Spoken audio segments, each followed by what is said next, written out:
The following podcast is a conversation with Professor Matt Ordonez, another fellow podcaster and an esteemed lecturer in various universities in Metro Manila. He hosts the insightful PI podcast and teaches citizenship and governance, development economics, politics, and cinema. In this episode, keep in mind that I had put in the timestamps so you can easily browse the contents of this video in advance using the chapters feature on Spotify and YouTube. Especially since this episode is kind of a little bit all over the place since we jump from multiple, sometimes unrelated topics like podcasting, politics, politicians, philosophy, comics, the academe, social classes, influencers, and even toxic YouTube dramas. This is just how the show goes, and I suppose how a typical conversation with me works. The highlight of this episode for me, though, were our exchanges regarding sex work, pornography, abortion, and social decay. I thought they were very productive, and I think every Filipino can learn from the insights that we shared from both sides. That happens around the last quarter of the video, so don't miss that part, okay? As always, if you find value from my content, please help us grow by liking this video, subscribing, share it to your friends, and comment your thoughts. We love hearing from you guys. You can also join our YouTube membership to help us create more Filipino content that respects the intelligence of the Filipino audience. And with that, here is TPKP 165, Professor Matt Ordonez, talking about politics, influencers, and social decay.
Welcome to the powerful Komiksman podcast. This is Gerald Dorado, and I am with another guest that I've been looking forward to having a conversation, Mr. Matt Ordonez. Hi, thanks for having me. I've been a long-time listener of the podcast. It's good to finally be here. I've seen this room many times, actually. Wow, really? Yeah. And Matt is, like what he said, he's a fellow podcaster. How long have you been podcasting? Well, like many podcasters, it's started in the pandemic when we have nothing to do. We're stuck indoors, so we wanted to, well, number one, fill out the time and talk about things, but also reach out to other people, because sometimes, we get tired talking to people at home. So, we tried, it's a chance to reach out, have guests over and talk. And especially with, and I think podcasting, as you might have observed, had a boom in the pandemic. Everyone had their own podcast about anything under the sun, So, but mine is specific regarding to politics, and there were a lot of political podcasts, especially in 2020. But frankly, a lot of them were mostly about political opinions and their own political sentiments and knee-jerk reactions, which again are valid, but me and a colleague of mine and friend who I started the podcast, the PI podcast with. Yeah, the PI podcast. It means political insights for the palaging inis, so Palaging inis? Yes. I mean, originally these are topics na nakakainis talaga, but in a way it's the branding, like once you open the podcast, it's something we try to dissect and try to examine it in a measured and civil manner. Like me and I again, my co-host Borge at the time when we started it, we have very different opinions, very different sides of the political spectrum, but we disagree on a lot of things, but we try to find the middle ground, and we try to find common ground in a lot of things. And in some ways we expand that kind of conversation with all sorts of people. We invited people from who are socialists. In fact, one of our most popular episodes was with the socialist. Which one? The one with Kiko Isaac, which, to be fair, he is not a typical socialist or communist that a lot that you might think of. He's actually very open-minded, a wide reader, yes, but very again, he can articulate socialist values and positions very well, and also we have Jay Aruga, yes, for conservatism, and we don't always agree, but he's become one of my favorite guests to have on the show. In fact, we had him several times, and he's also been a guest in this show. So we talk to feminists, we talk to environmentalists, we talk to people sometimes about books and movies and filmmakers, which we try to open up conversation about things people are somewhat afraid to talk about and afraid to disagree with. So that's what the PI podcast is about, which again, it's where the branding is on the idiom, yung PI, but really it's more like we based it on, the show QI. Not with the not really. Stephen Fry, you familiar? Yeah. Okay. He had for years he had the show called QI. It's quite interesting, but for us we made it Filipino, so it's PI, so something like that. So that's the origin of the PI podcast. It tries to hit that Filipino idiom, to get attention of Filipinos. Yes. And we talk about Filipino culture and Filipino politics. So Well, that's isn't it amazing how podcasting first when I first heard about podcasting, yes, in the 2000s, I never in a million years that I thought I'd be doing something like that. I thought it was who the fuck who the fuck are these kumbaga parang napaka self-absorbed na mga tao na who would think people would listen to them just talk. Diba parang kasi it started with Apple sa iPod. Yes. Kaya nga podcast siya. At least that's what yun yung mga unang iterations niya. And it's just so parang narcissistic ang dating sa akin. Sabi ko, ano itong mga pinag-uusapan ito? But then again, slowly, kasi I used to just use the iPod and MP3 players to listen to music. I get the audiobooks pero yung nagkukwentuhan lang kayo, parang it's a little too weird for me.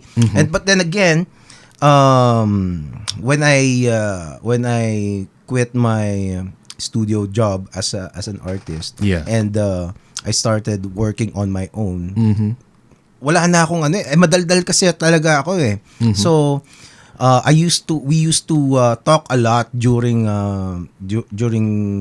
our work days, 'di ba? While drawing, kwentuhan lang kami ng kwentuhan. Looking back, parang naisip ko sana pinodcast namin mga kwentuhan namin, no?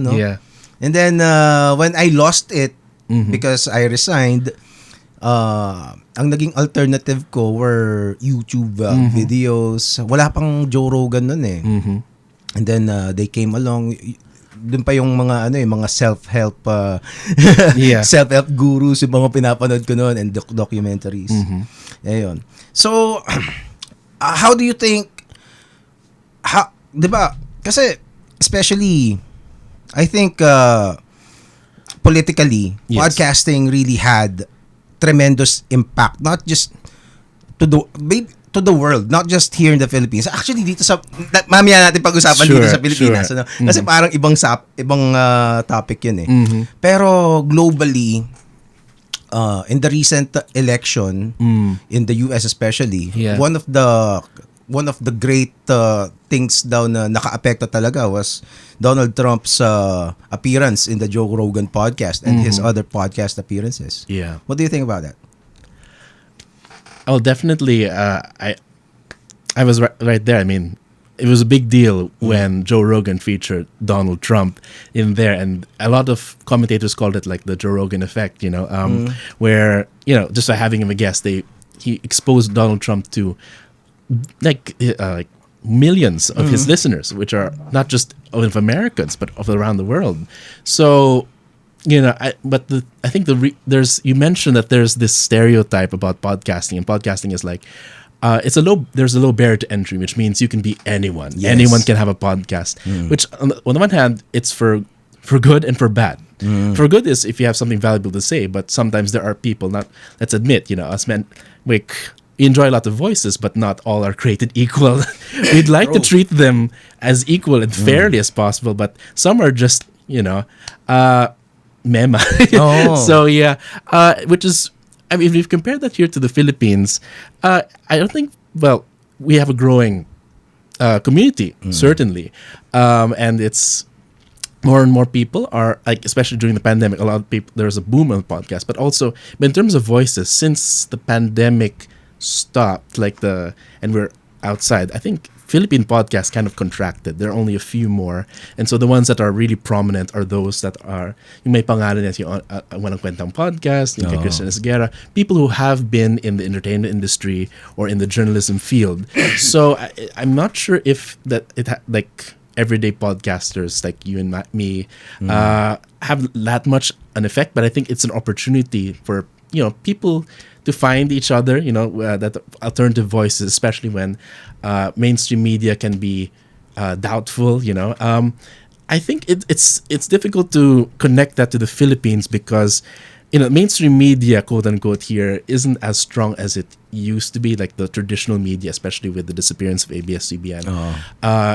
But politically, people still go to like Christian Esguerra, who is part of ABS-CBN. But in terms of like political voices, there's not a lot of diversity. It's difficult. Like I try to look at the news and politics category. Medyo kami lang ni Richard Heydarian, Christian Esguerra, and then the news, ABS-CBN, Manila Times. But in terms of like regular political podcasting, I think it's difficult for people to speak freely. People are afraid to talk about politics. I tried to get people on, because they had interesting political podcasts and eventually they refused because they realized how dangerous it is to talk about certain topics.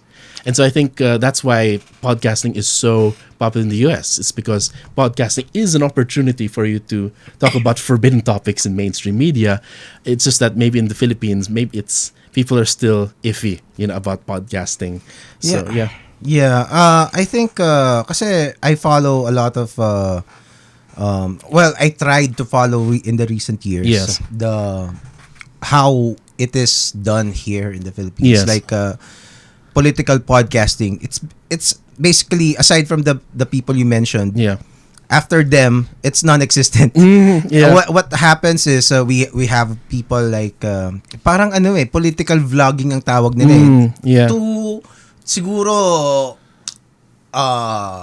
overwhelming majority, baka 99% ng mga Filipino YouTube viewers, anything that you put out on YouTube, whatever kind of content you make, ang tawag sa'yo vlogger. You are a vlogger ka. And like let's say si Banat Bay, diba? Banat Bay is you can say anything you want about him, pero he's a political commentator. Pero tawag pa rin sa kanya vlogger. And podcaster ba siya? Can you say that he's a podcaster? It's weird. Like when you say podcasting, it's really a long form format, long form conversation. 2 hours, 3 hours. That's a Joe Rogan effect.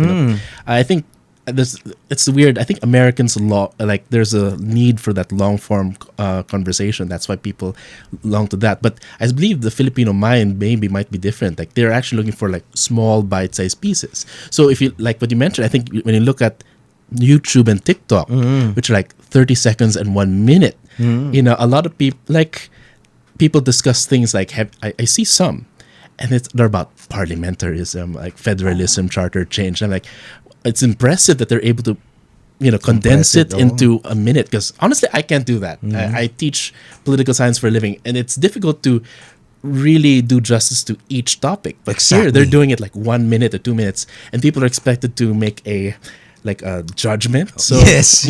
So I don't know. I suppose. And that's the sad part, I think, maybe about the way people discuss politics here in the Philippines. It's like they want to confirm like their confirmation bias, you know, like gut feel. Because I think politics in the Philippines is still very spontaneous and gut feeling. Like yes, I think a lot of politicians really understand that to make them angry, make them happy, you know, or something. So these are the basic emotions. You know, it's still emotionally driven. So I think that's a challenge with political podcasting because, quite frankly, in my own podcast, it's been steadily growing, but it's not viral because that's not the conversation I want to have. And of course, it's rewarding. People want those. People who have followed the podcast for 1 hour, 2 hour conversation about a political topic, but it's not getting mass appeal. People still prefer the TikTok, YouTube, and sometimes even like traditional radio, which is still thriving, and it still has a big effect on. I think the strongest like political outlets here are still tabloid columns and radio, like in the terms of like the one that reaches madlang people. So yeah, it's still, that's the challenge, I guess, of penetrating larger audiences. Well, traditional media is still a factor, like in taxi rides, diba? And Grab rides. But yung internet is also huge. Kasi yung mga netizens talaga are really active in supporting not just the candidate, the politicians, but they're vloggers. Meron talagang kulto tong mga to. As in kulto. And it's, again, I'm gonna repeat that in this podcast kasi yun ang isang gusto kong magbago sa Pilipinas talaga is yung personality politics. Lahat na, I think everything that you mentioned parang are rooted to that would you say that's a problem? Diba? Parang siguro sabihin nating problem, 'di ba? And kasi kung personality politics tayo, we're gonna conduct everything about politics on that essence, 'di ba? So it makes a very juvenile political political mindset ng population. Yeah. Diba? I mean, honestly, like I've been in the teaching politics for almost 10 years, my God. And I've learned to accept, I suppose, as observing politics, that in many ways, to be let's say, for example, you say, people are saying a lot of actors are, because if I should transition to politics, and in a way, to be a politician is like being an actor. You're in front of a lot of people, you have an audience, and you have to convince and articulate a script. In some ways, people ask me, you're a political scientist, do you plan on going into politics? Well, no, but the people who write the script are at least, are the political scientists. They research for these. So in a way, rather than just bemoan, personality politics, we can use it to our advantage because in a way we need people who can talk to crowds. That's a skill. But to create an agenda and policies, that's another set of skills that, it's a chief of staff, it's a research heads, which I used to actually do for a certain politician. And I think that's the exciting part, I believe. Like, you write the script for, like, powerful individuals. And all of them, like, it's weird. I even said this one time that when people were fearing the victory of a Bongbong Marcos, and I said, maybe it doesn't matter if Bongbong wins because what matters is not the person in front of you. It's who writes his script. And the people who write this script are still the same people. So we can't, really, sometimes it doesn't really matter who gets elected. But sometimes who you're really voting for is who's behind them. And there are differences. You still have to spot them. But it's trickier. And we don't have access to all the information on who's behind each candidate. But when we vote for a person, it's not really the personality, but it's also the people that they represent. So that's the tricky part. But again, they have their role.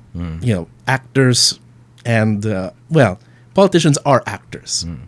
I think the tricky part is that you don't really know their values. I understand the importance of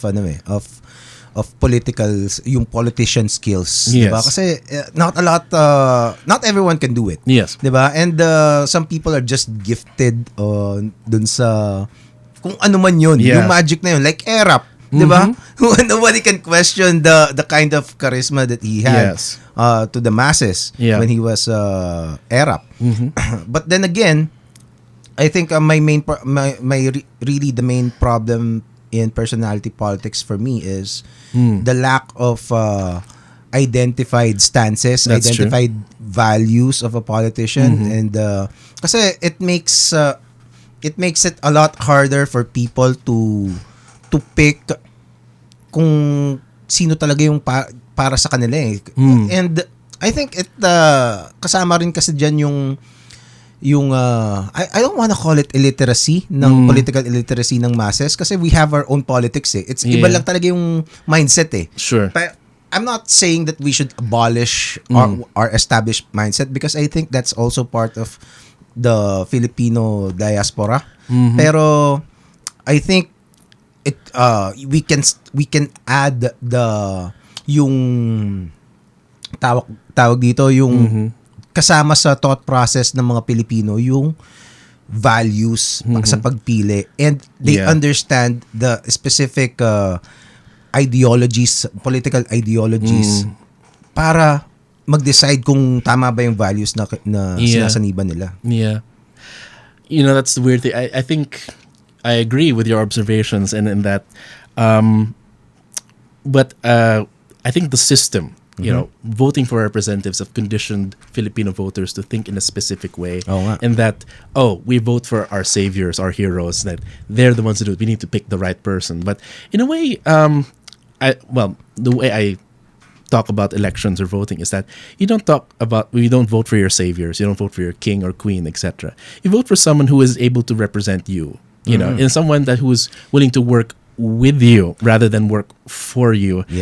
Because in a way, when the way we choose candidates is like, okay, yun na bahala. But really, the ideal of democracy is, back in the ancient Greece, like citizens spoke for themselves, or the representatives coordinate with you.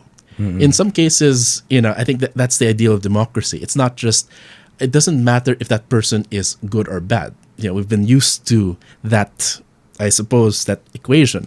But really, it's like, choose a person who's willing to work with me and for me, or who is one of us, or something like that. So, I think we need an alternative model, because if you're not happy with the politicians, I think we need to slowly inch away, like a kind of politics where we have a role in politics, because again, it's become a spectator sport. Na parang people even bet for like kung sino manalo, kung sino hindi.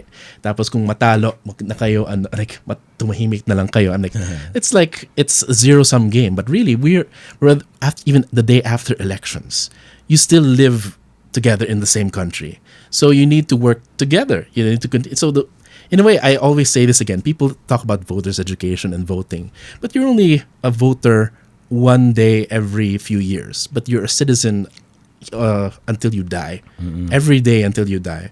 So in a way, you vote for candidates that are citizens just like you, and who will continue to engage with you, not working for you. So I think that's something we have to remember. But our system has made us forget in a way. Yeah. Well, you mentioned parang the politicians should work for you, and kumbaga you pick according to what you want na gawin nila. But the thing is, I think one of the main problem is do we really know what we want? Diba? How do you know what you want?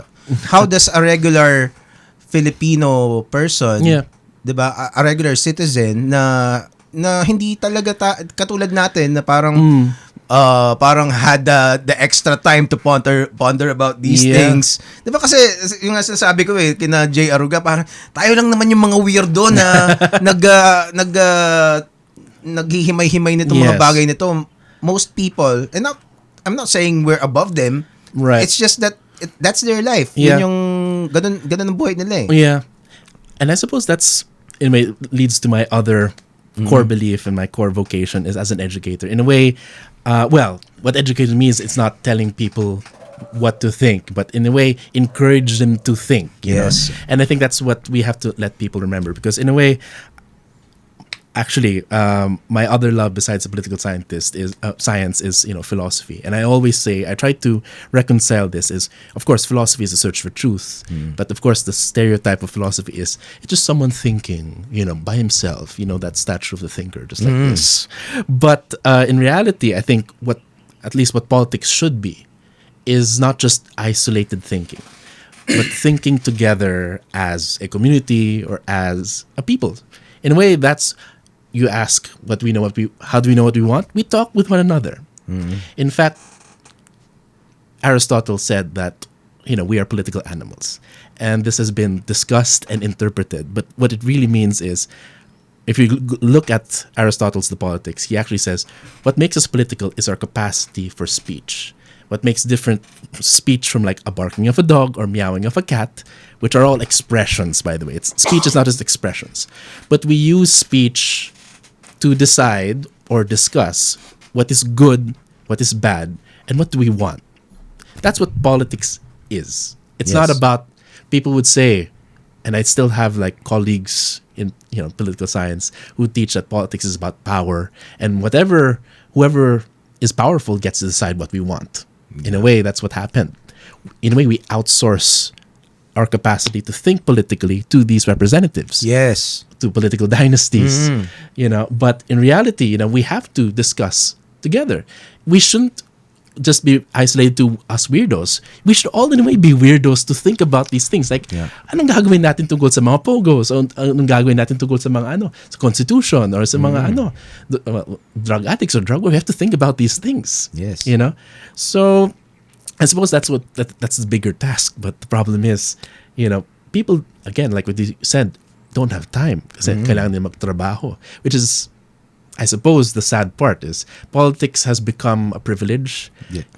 Only people who have spare time can actually discuss and think about it, when in reality, I'm sure that even if people who working man, kahit yung mga tao na mga grab drivers, taxi drivers, they have a lot to say on politics. Yes. And people make fun of them, but I think they have valid things to say because they experience public policy of the government. So and they hear it every day. Yeah. Like I'm sure, like I don't know if if you drove a taxi, sometimes they would talk to other taxi drivers on a group chat, and then they would say, ito naman si presidente, o ito naman si So they would talk while they're driving, or they would try to talk to you. But if they're not talking to you, they would talk to other drivers in like their group chat. May radyo sila. May radyo sila. Nakakatawa nga. May app yun eh. Diba? Galing. Yeah. So it's another thing kasi is I think I refuse to believe that Filipinos are parang walang capacity as a people. Yeah. Na hindi tayo magiging interesado sa politics eh. I just think that a lot of people are I think siguro may there are several factors. One is I think there's parang nasanay tayo na maybe philosophy and ideologies are parang reserved for the elites na mentality, na parang marinig mo pa lang yung word na philosophy, parang very academic na eh. Yeah. 'Di ba? And parang people don't really understand or realize rather that every day they do philosophy in their own lives. Yes. Mga every choice that they do, whether magtitipid ka ngayong araw na to o hindi, o bibilin mo ba to, diba? May mga i-consider ka na philosophical, para ba sa sarili mo yan, para ba sa pamilya mo yan. Those are philosophical things, and those will reflect what you value in life. Each decision, ganyan. As simpleng pagpili ng anong ulam nyo ngayon. Oh, yeah. Di ba? So, but then again, when, let's say, yung hindi, even na, mga tao na nakapag college, parang minsan hindi nila na absorb masyado yung yung value ng philosophy eh. Yeah. Baka ako ganun din ako eh. 'Di ba? Kasi recently ko lang na-realize tong mga to. I was already in my 30s when I started looking on these things and realizing that wow, parang may value pala to. And I also realized na parang yung mga ginagawa ko pala dati is based on philosophical na matagal nang binanggit ng mga great philosophers ng mundo. And parang when I realized it, parang kung alam ko lang to, kung na-realize ko lang to ng mas maaga siguro, yung mga ibang ginawa ko sa buhay ko. 'Di ba? So I'm wondering na kung ganun ako, most likely ganun din ang experience ng iba. And siguro tingin ko, swerte pa ako kasi na-realize ko yun. Eh paano yung iba na hindi nila na-realize? But there is this rabbit hole that you just need to go inside. Yeah. Well, that's a lot of things. You know, it's funny, on my way here, actually, I was in UP Town, and I was reading my own books just in preparation for this. I think there was a book about like Marx and Darwin, etc.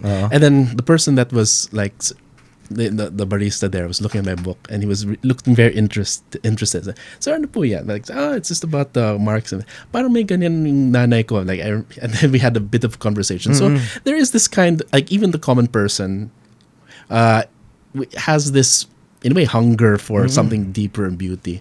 Like I remember my teacher, like he was on his late for class, but in a way he, his taxi driver, people say that make fun of taxi drivers all the time, but he got late because his taxi driver stopped in the middle of the ride just to see like an eclipse. It's a rare sky event. And he took pictures on his phone, and then I think my teacher was also touched because a taxi driver is interested in the stars. So it's like, and of course, so he gave him a big tip. He wasn't even bothered. He was a bit late, but he was just amazed that again, common people, which again, in a way, we should maybe stop calling them common people. They're just other people. You know? But we've in a way been taught that to underestimate them. We've been conditioned because we come from certain universities.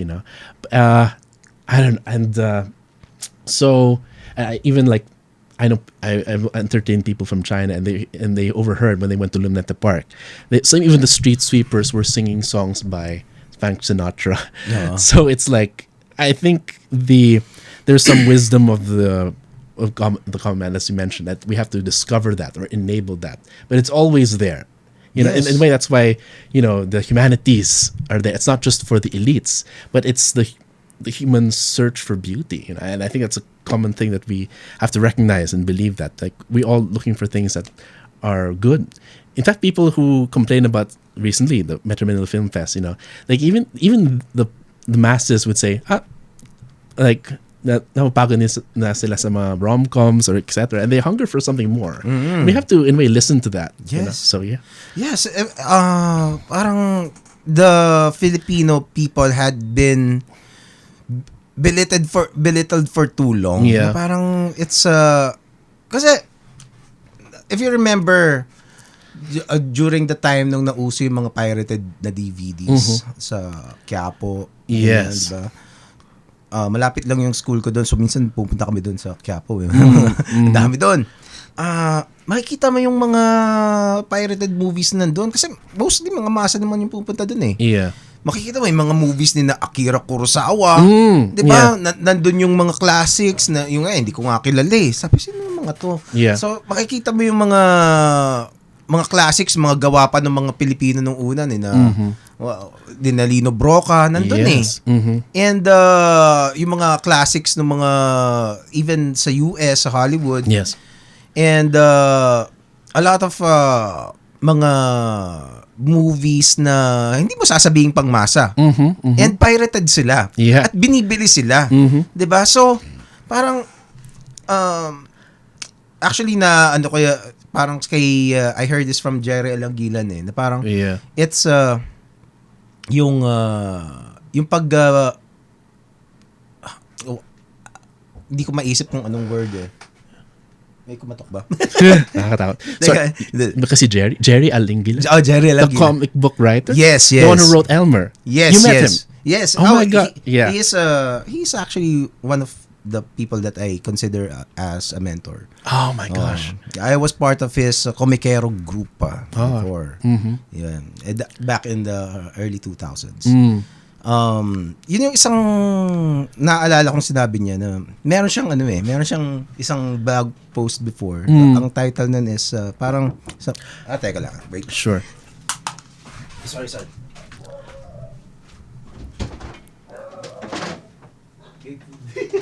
Mamaya pag sige.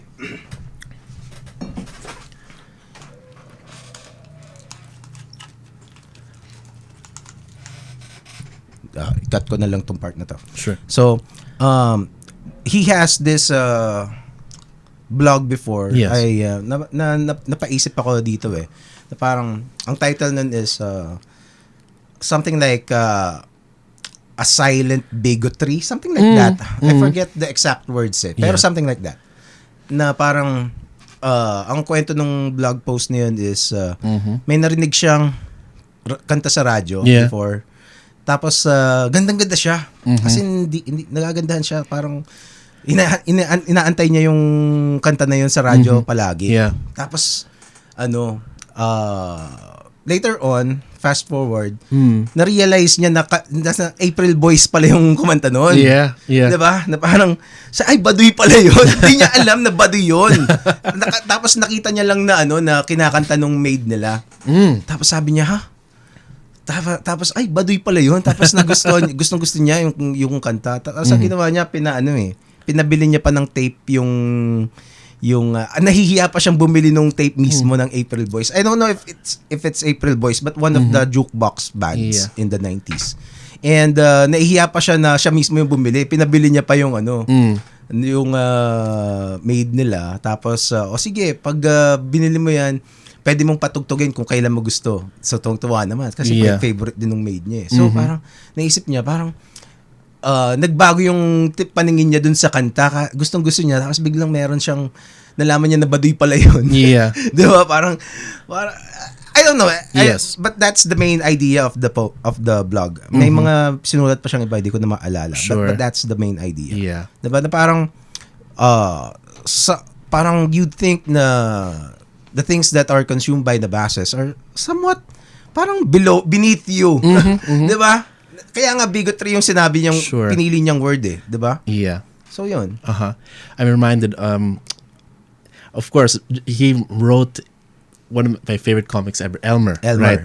It's about a talking chicken. I forget, I mean, of course I've read it several times. I can't remember it now, but basically it's a talking chicken and it's all about, it's a metaphor for like belittling like a chicken, but he says he's able to speak and is able to learn a lot. So I think that in itself is, I suppose, the Filipino condition. Which, by the way, I don't know how you feel about this or how he'd feel, but he's largely remembered as a GIF. Yung parang yung tao na yeah.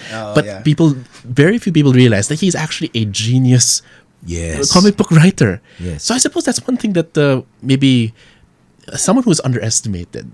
Like beyond your looks, there's something deeper, Oh. Yeah. Well, he likes making fun of himself, especially online. He's one of the original Filipino vloggers. Vlogger talaga siya. Legit na vlogger siya. He used to do skits back in 2009. Yeah. 'Di ba? Wala pang noon. Wala pang mga Logan Paul noon. Yeah. 'Di ba? Wala pang mga baby pa sina Mr. Beast noon, malamang. Yeah. And he was really, when he saw YouTube, I remember na when I met him and bago yung YouTube, he was really excited about it. Na parang, this is great. Yes. Diba? Doon pa lang sa vlogs na kasi nakakapag-vlog siya. He had a really popular blog. Yeah. early 2000s about comics, and yun yung isang sa nakatulong para ma-discover ng mga Pilipino yung yung past masters ng comics na Filipinas. And it was mind-blowing to me. And this is not Philippine Daily Inquirer. This is just a guy na parang nandun lang sa likod ng school namin. Kasi asawa siya nung high school teacher ko na naging ka-close ko. So, yun. And I see him, 'di ba, parang nakapambahay lang siya, 'di ba? And then he's got this, kumbaga, those were the first times that the idea of how do you describe yung mainstream na ivory tower image ng mga journalist na ng mga nasa TV, ganyan, na parang pwede palang gawin yun ng isang common na tao. Yun. And which continued to podcasting right now. And that really influenced me. Probably dahil doon kay Gerry is maybe a little bit part of it is why I'm doing podcasts right now here in our house. Yun. Speaking of which, I just saw a copy of Elmer in fully booked, produced by Comiket, by the way. If you had the guys here, I had an episode with him, and it's like it was one of my favorite episodes actually. But you know, Paulo Heras, yes. But comics. I see some comics in your shelf right there. It's that thing that smuggles, like, what they used to call things like a distinction between high art and low art. But in some cases, comic books bridges that. Like, there is high art and low art. Like, for example, like Alex Ross right there. Like, he has paintings of Superman, Batman, making like Greek gods. But in the beginning, it was like just in pieces, like newspapers. So it's something like that. Like, comics can have like big ideas of like the Greek pantheon and printed for consumption in newspapers and masses. So and even like have political imagery, like of course X-Men, which of course we know that it's a struggle between Magneto and Professor Xavier, which is analogous to or parallel to Martin Luther King, who was more of a reformist, and Magneto, who is more of a violent revolutionary. So that's that tension there. That even in comics, there's political metaphors, which I love, actually. Yes, even here, in Pugad Baboy, social commentaries, diba? Well, comics kasi is a very versatile and very complicated na na medium in for storytelling. Comics is way more than just pretty drawings. Diba? Parang there are comics na one of the best yung mouse. That's it's not, if you look at the drawings, it's not the best drawings. Parang you could draw it yourself, actually. Well, of course there's artistry kasi ang comics art, yung drawings part is it's not just drawing per se, it's also a huge part of it is layout. Right. Kailangan tama yung pagkakwento mo kasi it's sequential art. You need to tell the story in sequence that is legible para makita ng utak mo na it makes sense. 'Di ba? And aside from that, yung mga one of the skills that a comic book artist needs to understand is how to lead the eyes. Paano mo siya titingnan yung page. Kasi kaya layout, talaga yan exercise talaga ang paggawa ng comics. And of course, yung words mismo. Diba? Kasi the best, well, you can use any kind of, it will also depend on what kind of comics you want to make. But still, there are levels to this game. Sabi nga ni Daniel Cormier sa UFC.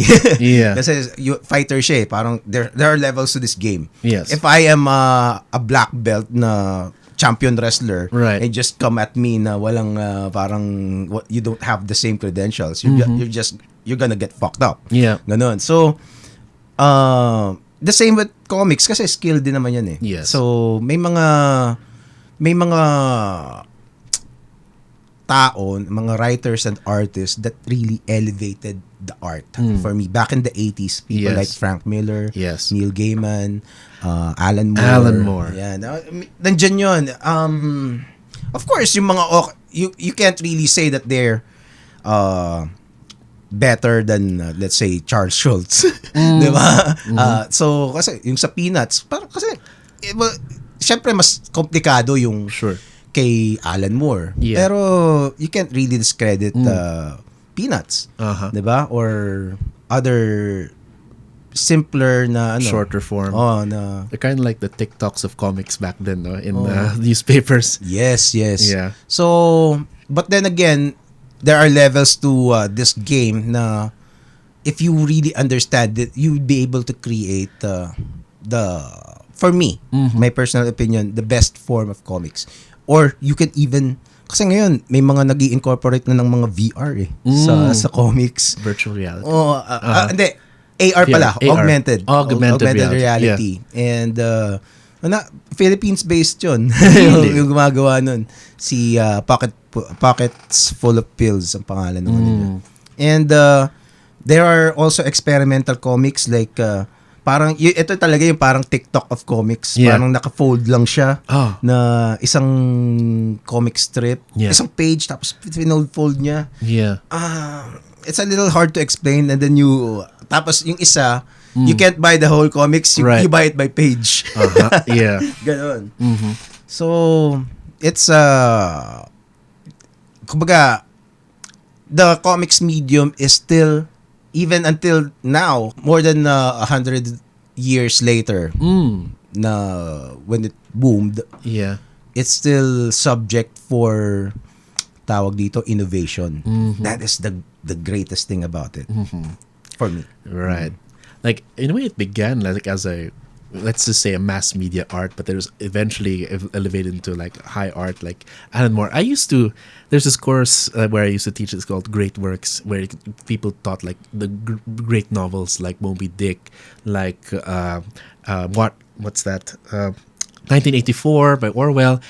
What I thought is Alan Moore's Watchmen, as a great form of literature, which again, not only like visually represents like brought the medium forward, but also had asked questions about like what happens if superheroes existed during Cold War world, and apparently they wouldn't be very virtuous. There was it was at a time where it was moving away from like the super clean, virtuous Superman hero to the dark, gritty anti-hero so it showed that change in society, which is like fascinating. It's part of world like political history even. It's just, like comics actually was a good barometer of where society was at. So it's good to see it as like a historical artifact. Like Alan Moore was asking these questions like of vigilantism or justice, especially when did you watch like this HBO series of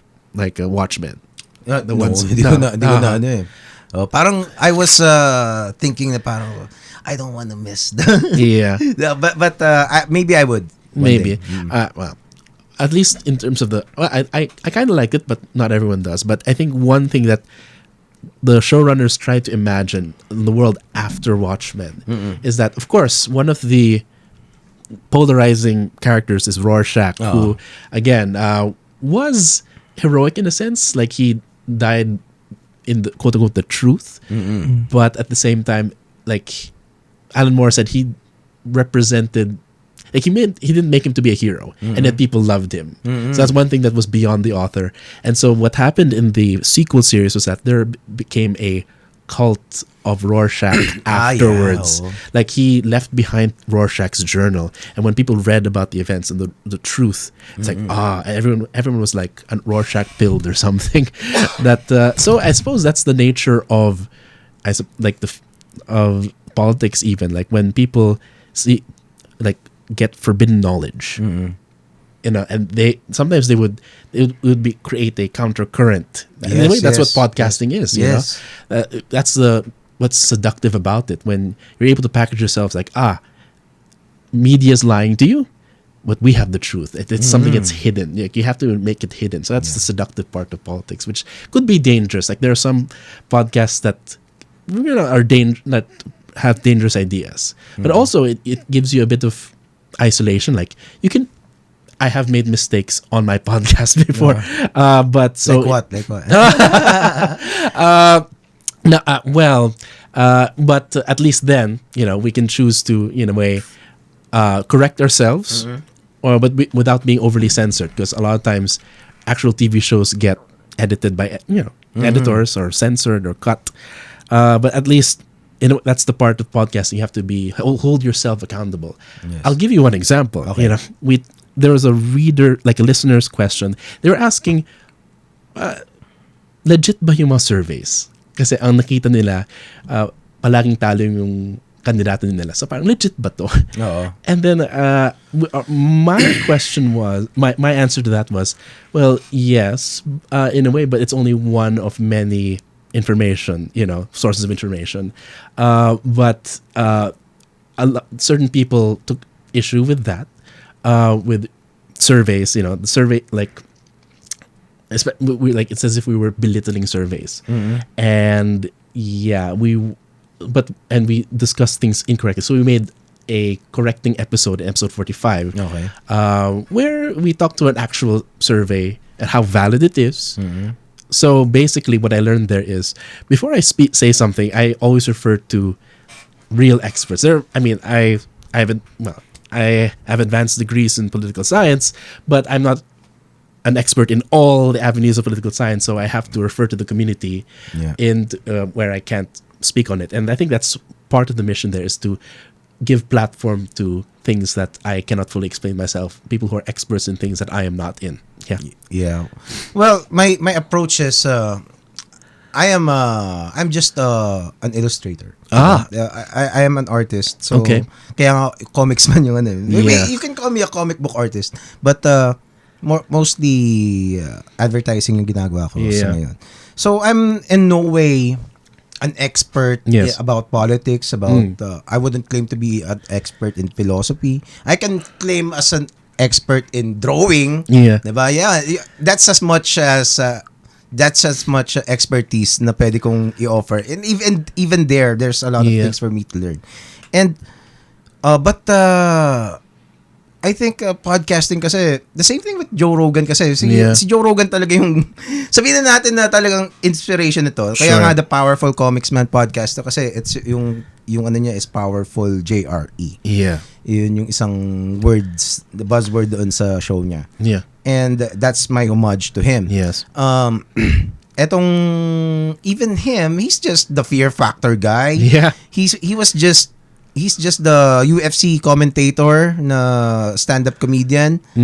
And he is in a way an authority on astrophysics, diba? Or on genetics or government policies. But I think he kumbaga, yun ang gusto ko rin gawin he is legitimately curious.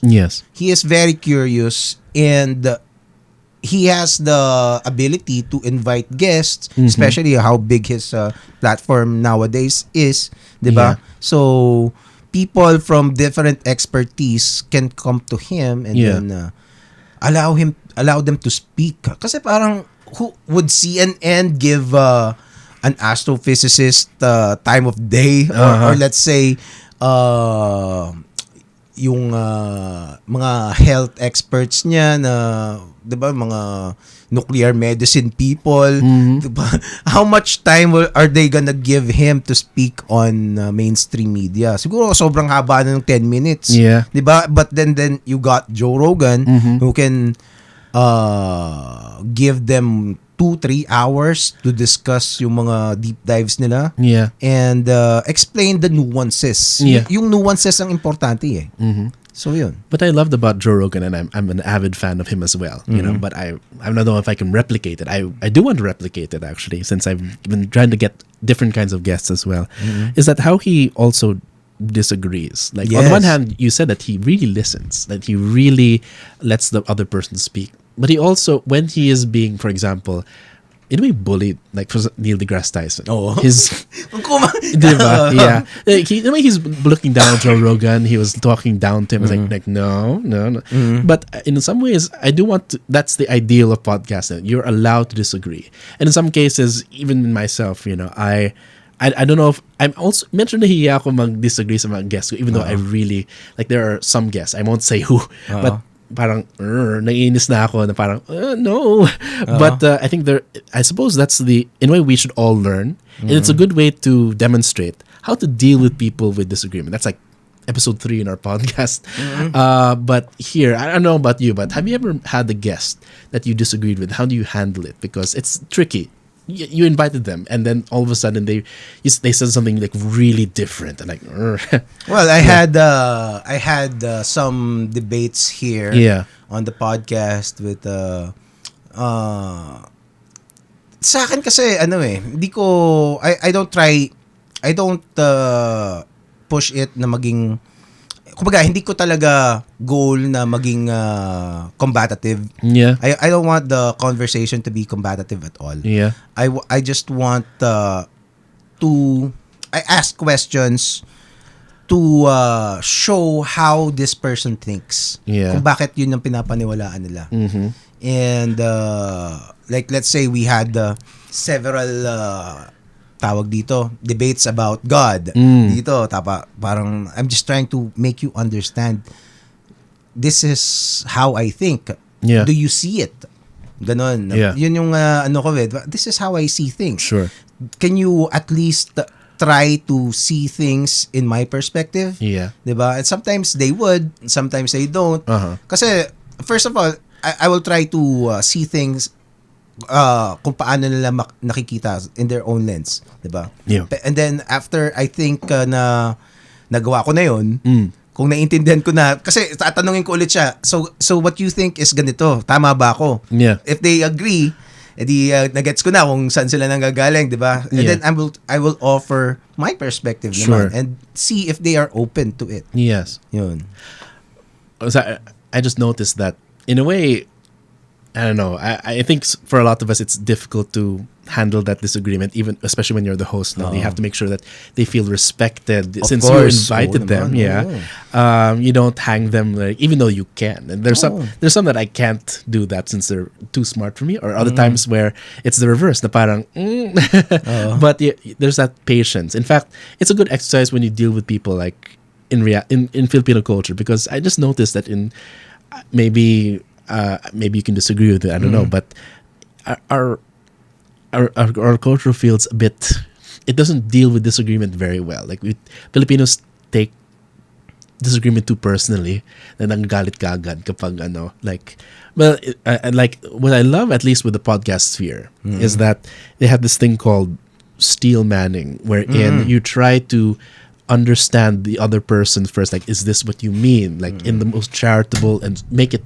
sound stronger to the point where they agree, and then from there you argue your side. But the point is not to win, because a lot of people people try to win like a lot, even here in the Philippines, but especially in the vlogging, in the YouTube sphere. Oh yeah, exactly. I've been involved in in those in one of those even until now. Involved pa rin ako.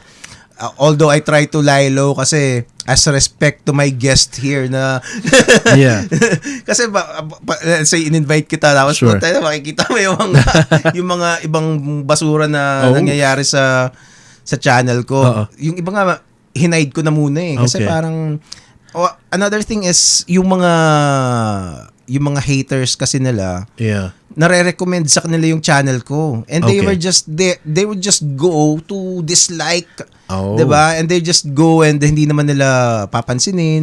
So buwaba yung naapektuhan yung channel performance ko.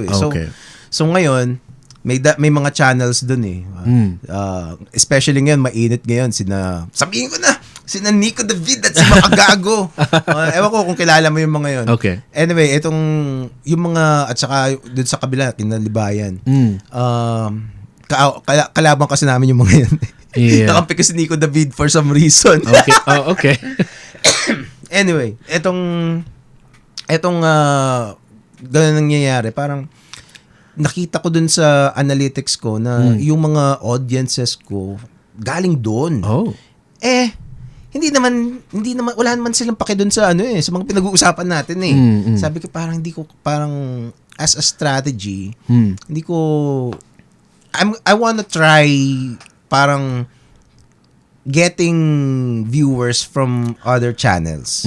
Kasi especially yung mga content na ginagawa ko ngayon, mga 2 hours, 3 hours. Yeah. And they're just there para to bash Nico David. 'Di ba parang hindi uubre, 'di ba? Parang it will just leave a negative effect on my channel's performance. So tinanggal ko muna yun. Sure. Tapos ngayon nakikita ko na nagdadatingan na yung mga ibang viewers. Nagkakaroon na ng mga bagong subscribers, may mga bagong commenters na. So I think it was a good decision. And going back lang do sa topic natin kanina. Yung mga disagreements kasi ang ibang ko diyan is ang ibang masasabi ko is yes, yung iba mayroong mga galitin, mga knee-jerk reactions, maging violent, at least magwawala sa mga keyboard warriors, 'di ba?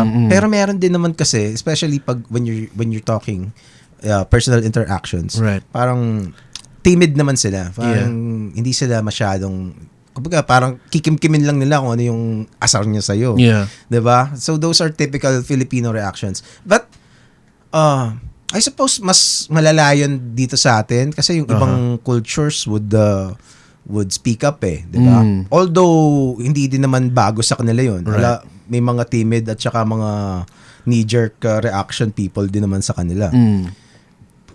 Pero sa atin, yung mga ganong klaseng I want to focus lang on the social media personalities like yung mga katulad ni na Makagago, yan Nico David. Na they want to uso sa atin ang kultura sa atin ng political commentary is to rage bait. Yeah. Rage baiting yung until now. Yeah. Yung itong si kasi, yung Makagago.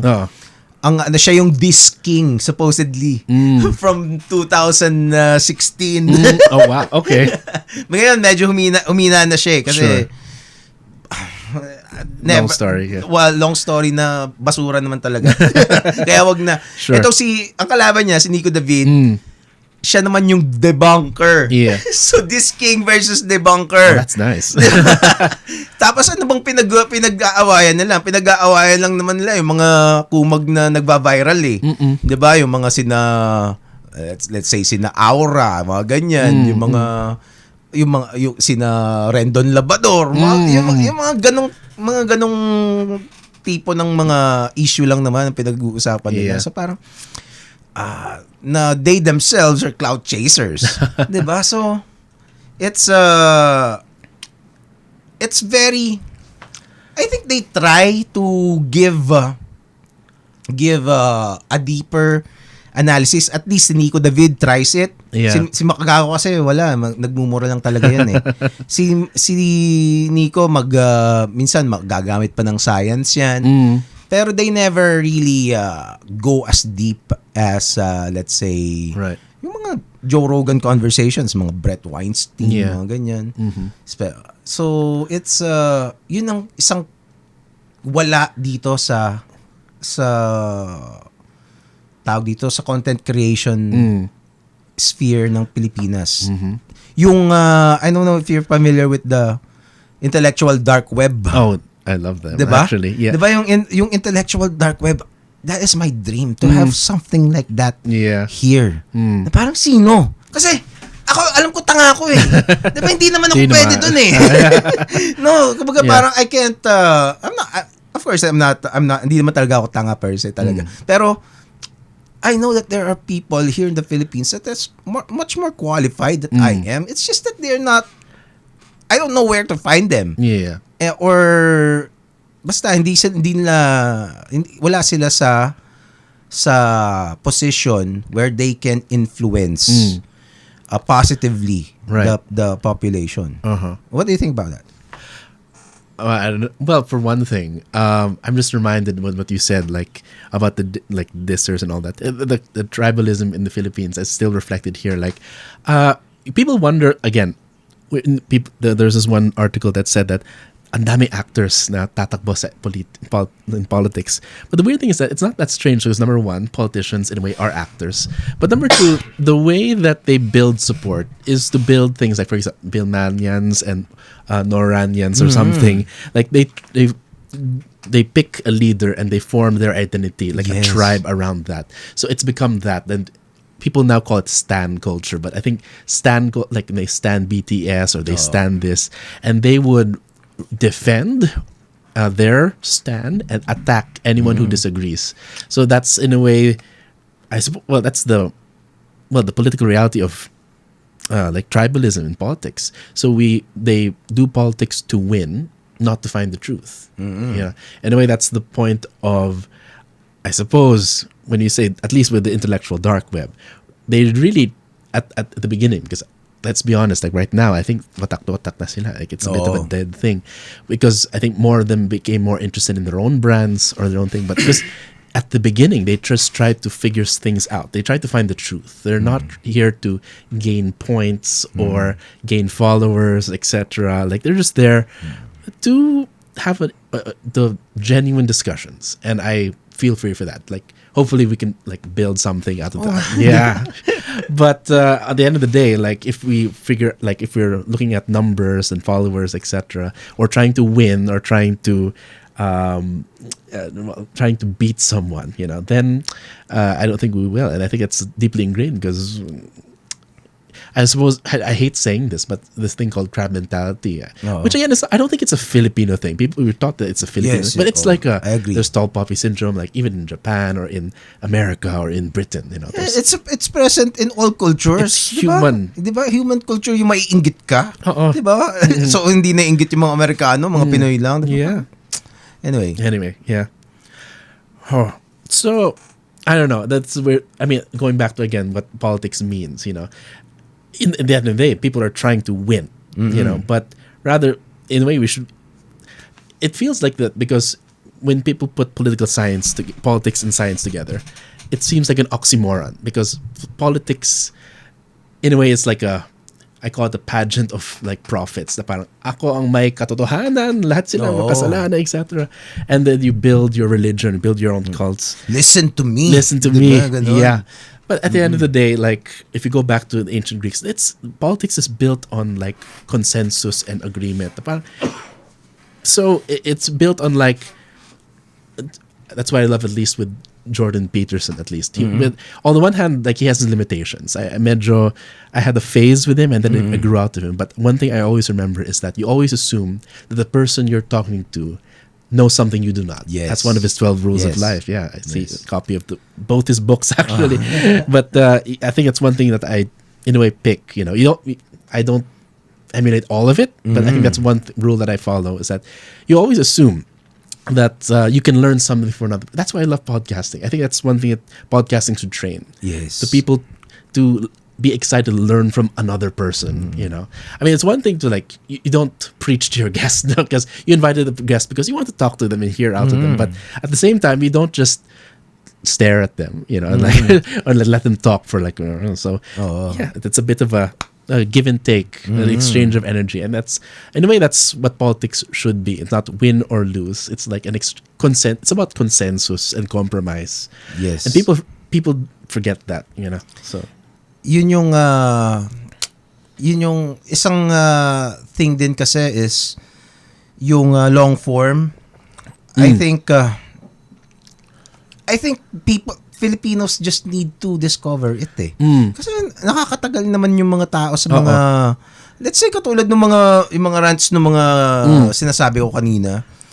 Minsan magla-live stream sila for almost 1 hour, yung iba 3 hours pa nga.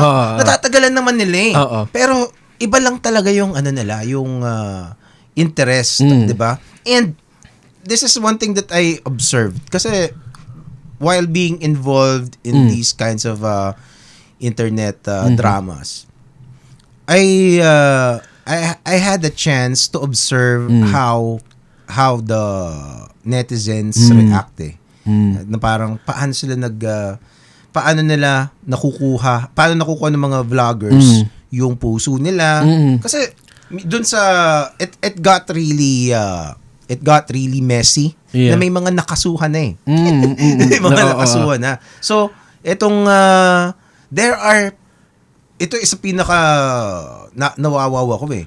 Merong isang vlogger na abogado. Alam niyo na yun. Basta abogado siya. Tapos may mga supporters siya na vloggers din. And they were parang defending this lawyer na na vlogger to the point na ini-slander niya yung mga kaaway. So, ngayon, nakasuhan sila. Cyber libel. I don't know if they're gonna be found guilty later on. But the fact is, nakasuhan ka dahil dito sa ungas na to. Diba? And you were willing to play the fool. Parang kapag may pamilya ka, tapos yung isa OFW pa, hindi ka na makauwi ngayon. Diba? So, paano umabot doon? Yung pagiging yung saltik sa utak nila na, di ba? And people, there's this debate kasi eh. It's about the age of sexual consent. So, this lawyer, kaya namin nakalaban yun eh. Kasi meron siyang claim na a couple of years ago kasi, Duterte signed a bill that raised the age of sexual consent from 12 to 16. Ganon kasi pinoprotesta tayo ng mga international groups na masyadong bababa yung 12. So itinaas ginawang 16. Etong abogado na to, sabi niya, mali yan. 18 talaga ang age of sexual consent. It had always been 18. It was never 12. It's still not 16. 18 talaga. Obviously mali yun. So meron kaming nahanap na fiscal. So nagdebate sila sa mainstream, sa radyo pa to naka-live stream. Isesend ko sa yung link lang mamaya. Sige. So dahil doon so nagdebate sila. Meron silang judges na kinuha. Tatlong Court of Appeals justices. Yun justice, hindi lang judge yung nag-judge nung debate. 3-0 tong kasi obviously mali siya eh. Pero so napahiya siya ng todo, pero pinaglalaban nila pa rin hanggang ngayon na 18. Tapos yung mga followers niya still believe na 18. When maghanap ka ng ibang abogado that would say 18, siya lang. 'Di ba? So parang what? So parang ganun katindi. This is just a vlogger. Can you imagine sa mga katulad pa ni na Dutertes mismo? 'Di ba? Vlogger pa lang to. Tapos meron siyang kampo na parang siya yung bishop nung kulto nila eh. Basta wag na natin bigyan pag-usapan yung hinayupak. Sorry for even mentioning that. No, pero it's really a fascinating look into the psyche of Filipinos and how vulnerable people are. Na parang kasi yung ibang nagko-comment naman doon, makikita mo yung profile, check ko sino ba to? Makikita mo mga mukhang decenteng tao naman. 'Di ba? May nag-aral naman. 'Di ba? Iba nakikita mo nagda-drive ng kotse, hindi naman sila alam mo 'yon, hindi naman sila parang hampas lupa. 'Di ba? So it's so fascinating to me that even educated people can fall victim into those kinds of cultish. But then again, it's nothing new. Yeah. Diba? I suppose, I remember, I think it was Sherlock who said that genius is nothing without an audience. No. you need an audience to to verify your smartness. But I don't want to comment on the age of consent thing, but I mean the fact that, for one thing, a big part of, besides politics of culture, is that we love seeing people fight. Yung parang, lalo na kapag yun sabungan and people bet sino mananalo, sino matatalo, maybe that's it. Maybe that's just it, no? I mean, majority of what's remaining of TV, harap-harapin with Carl Estrada or si Tulfo. My God, Tulfo, from Well, people say that Dutertes said, no, Tulfo might be the next Trump because he got this from reality TV, talking to the people, understanding them, speaking their language. Yes. And then they see him as a provider of justice. Like, almost vigilante. Like, if the state can't do it, go to Tulfo. Hindi demanda sa korte. Tulfo talaga which, by the way, he will continue. I think his party list, ACT CIS, is the leading party list. And I'm like, where did this come from? So I think it's one thing a lot of political scientists right now are trying to figure out, like, how, like, where did this come from? Yeah. Can we talk about Tulfo later? Later. Actually, ngayon na. Hindi, kasi actually, yung sinasabi kong online feud na yun, involved dun si Tulfo eh. Kasi yung lawyer na yun, galit talaga kay Tulfo. Okay. And kaya siya pinapatulan, tawag dito, naging sablay na yung mga ano niya eh, mga wala na sa hulog yung mga atake niya kasi kay Tulfo. So merong isang vlogger na pro Tulfo naman siya. Yeah. So kasi itong lawyer na to, gumawa siya ng daily dose of Tulfo, everyday kino-content niya. So napansin din siya ni Tulfo na parang napikon sa kanya, parang dinimanda siya ng copyright infringement. Yeah. Kasi ginagamit niya yung mga videos niya eh. Yeah. Well, ibang usapan na yun. Bahala na sila sa korte. Yeah. Pero dahil dun sa mga ganong mga tirada niya, nahanap siya nung isang vlogger din na naging kaibigan ko na yun. Tapos, ginawa niya doon sa lawyer, yung ginagawa ng lawyer kay Tulfo. Na araw-araw niya rin. So, you can just imagine how messy it is. Yeah. And itong lawyer kasi na to, parang nagpapaka high horse siya na parang lawyer ako eh. Ganun na bullshit. Yeah. Anyway, it's but of course yung Tulfo is makikita mo yung rise to popularity ng mga Tulfo, and even his brothers dala niya eh. Yeah. Diba si Erwin Tulfo is now leading in the senatorial race Until now, yeah. diba? Although may mga lumalabas ngayon na mga bali-balita. But as a political scientist, how do you view the rise of Raffy Tulfo?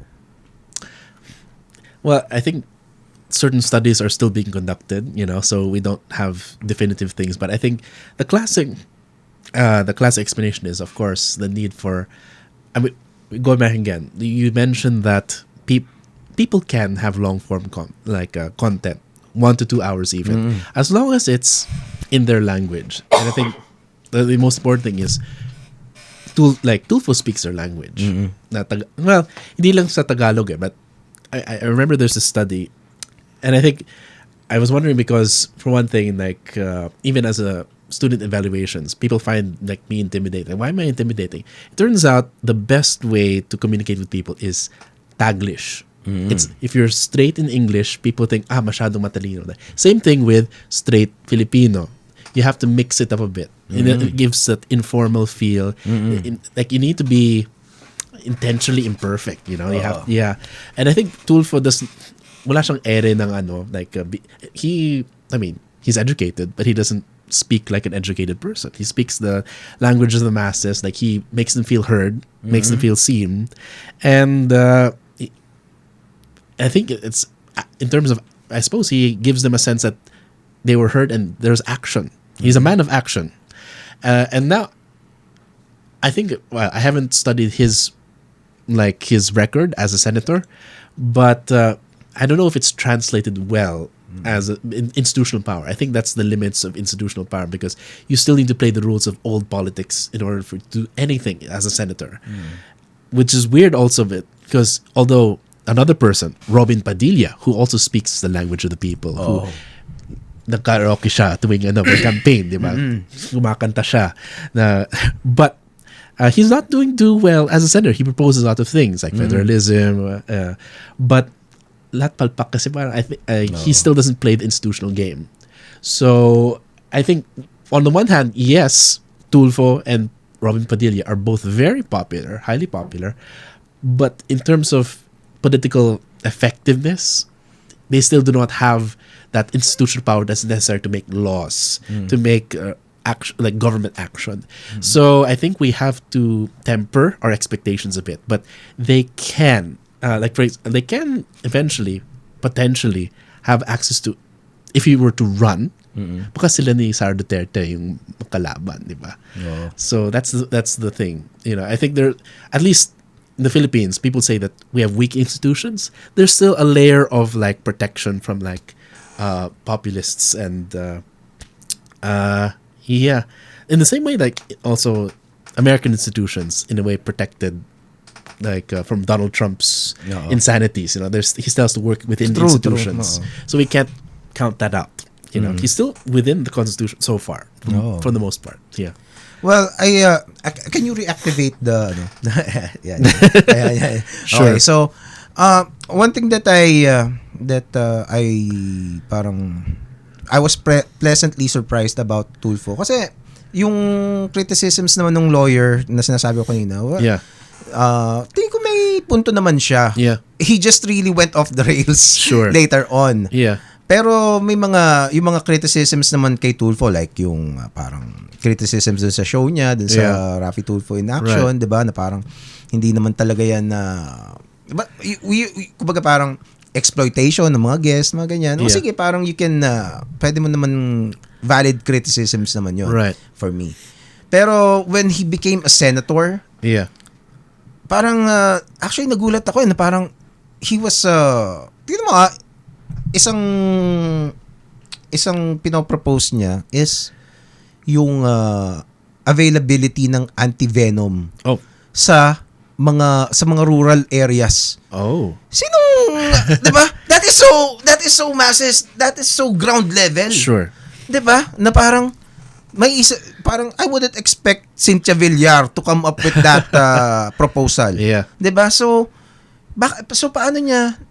paano niya naisip yun? Because he is ground level. Sure. Meron siyang mga nakikilala na mga lumapit sa kanya na namatay na mga bata dahil hindi nabigyan ng antivenom. And siguro, dumami yun. Teka, parang problema to Diba?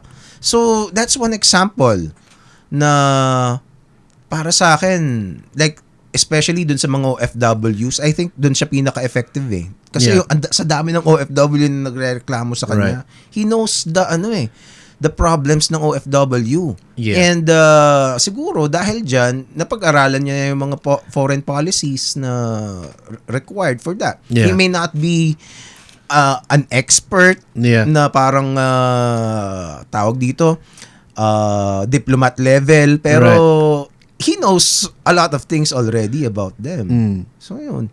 For me, it's siguro dun sa mga foreign policy in let's say in dealing with China, dun ang medyo tingin ko he would need a lot of help with, 'di ba? Pero dun sa mga ground level shit like tingin ko he can manage that And yun yung hinahanap ng mga tao.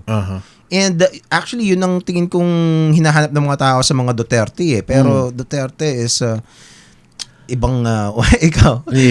What are your thoughts about the Dutertes? I mean, that brought to attention things that for me it was a traumatic experience 2016 because on the one hand we have Trump and Duterte at the same time. But that just shows that political science both in America and the Philippines really need to in a way go to the grassroots, as you've said. I mean, of course there is work being done, but we did not predict war on drugs being an issue. We did not predict a lot of things that Duterte was saying. And so that's what gave people the advantage. I suppose that's why a lot of people say that we were testing ground for, Cambridge Analytica or things or strategies that with Trump, they were with fake news, etc. Here in ground level. But I think that's one thing that, in a way, political science should do, like to go to the ground level and say what people are really thinking. And it's pretty difficult because again, admittedly, they speak a different language with different lives, but at the same time, like, I mean, that's we need more political scientists to go to the ground because there are not a lot of us. On the one hand, what there are a lot of, and I don't know if there are a lot of the people that get into political science because it's more lucrative or sumisikat ka. There are a lot of them are foreign policy. Like, for example, Richard Haydarian, which No. is, yeah. I mean, he is very good in speaking the language of like realism, international relations, diplomacy, etc. But I don't know if he could have predicted Duterte either. So I think these are things that I suppose we should pay attention to. That are people like political science rewarded for or paid or for investigating really, and you have to in a way honor these issues that of the populace, the regular person, and we have to pay attention. Study like what do taxi drivers have to say about politics, how their experience, or the farmers. Like I honestly didn't know that, like anti-venom. So I think that's something that in a way we should. Well, I know a lot of people that are trying to do that. Like my senior colleague, Dr. Contreras, who was famous at least in his own right in Usapang Politika. Like he speaks the level. He tries to bring political science to the masses. He speaks in Tagalog. He talks and tries to explain it to people. But we could use more people like that, which honestly I cannot do because medyo English share din ako, but I recognize the need. I'm working on it, but it's yun. Well, it's true na I had Xiao Chua here in the podcast, and we kind of talked about this na parang yung language na kailangang na effective ng communication, di ba? Yeah. Like what you said, parang you recognize the need to ang sabi niya is ang sabi ko kasi kailangan ibaba natin yung language, yung level. Ang sabi niya hindi. Dapat ilapit. Kasi parang you assume that they are beneath you na kaya mo ibababa. So ilapit mo yung salita mo, yung mga ginagamit ng salita doon sa na naiintindihan ka niya, 'di ba? Kasi ang magandang sinabi niya is Filipinos are willing to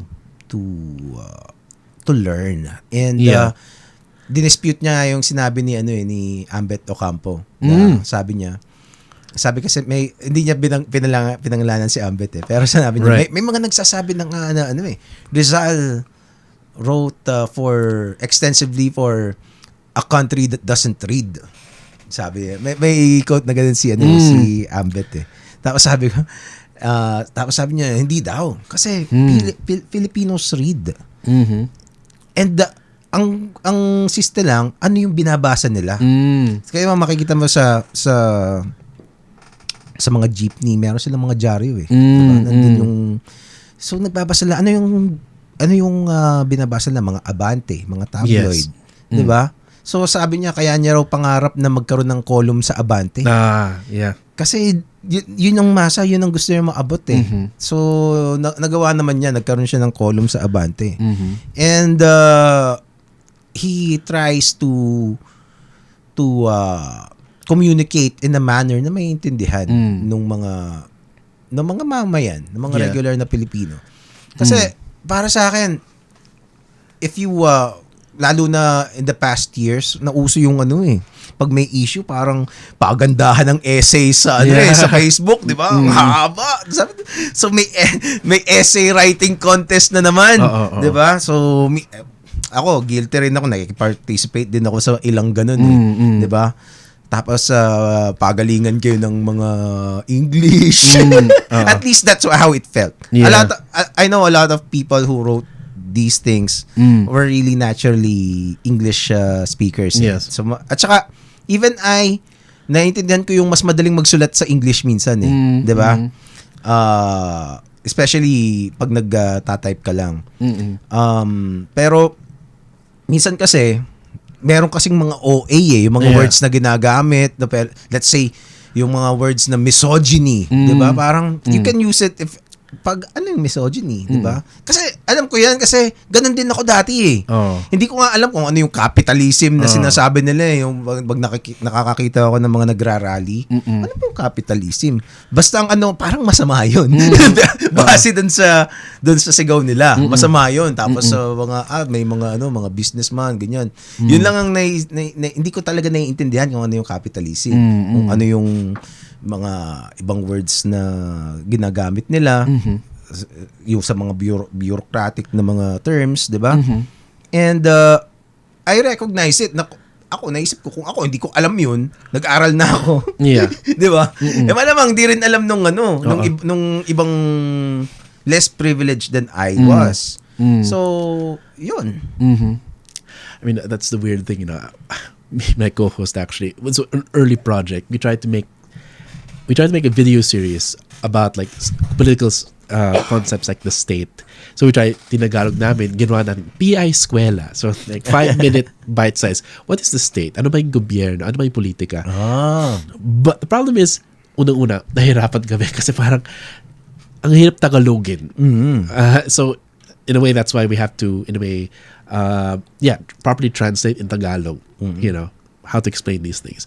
But on the other hand, like, we tried talking and I'm like, kailangan ba nila to? Baka alam lang nila o iba lang yung naiintindihan nila. So I think the important thing, maybe the next step was to invite people like to the podcast, like just a regular man lang people. So, and I discovered this not on the podcast, but I tried teaching in a Pamantasan, and it's very different from like the private university I teach. And they have a lot to tell me. They have a lot, and it's just very different from like the ideals of like the Greeks, which again, I think it's important that they learn from the Greeks. But I think that their experience of politics is quite different, especially with, on the one hand, voting for a certain candidate means life or death for a lot of them. So they're heavily invested in politics, but their choice is not based on, like, for example, there's this discourse yung mga bobotante, yung parang basta hindi nakapag-graduate ng aral bobo.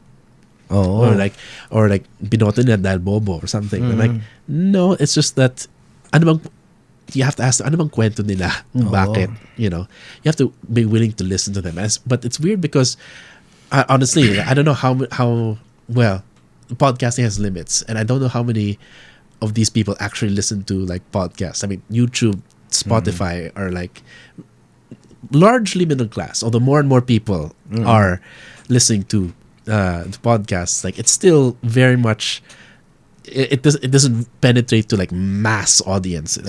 So I think that's I do like what the Xiao Chua was saying, like ilapit natin kasi the opposite of an ivory tower is, well, some people say brown tower, but it's like it's a marketplace. They call it the agora, wherein the Greeks or like would discuss things, so it's people on equal playing field, flat.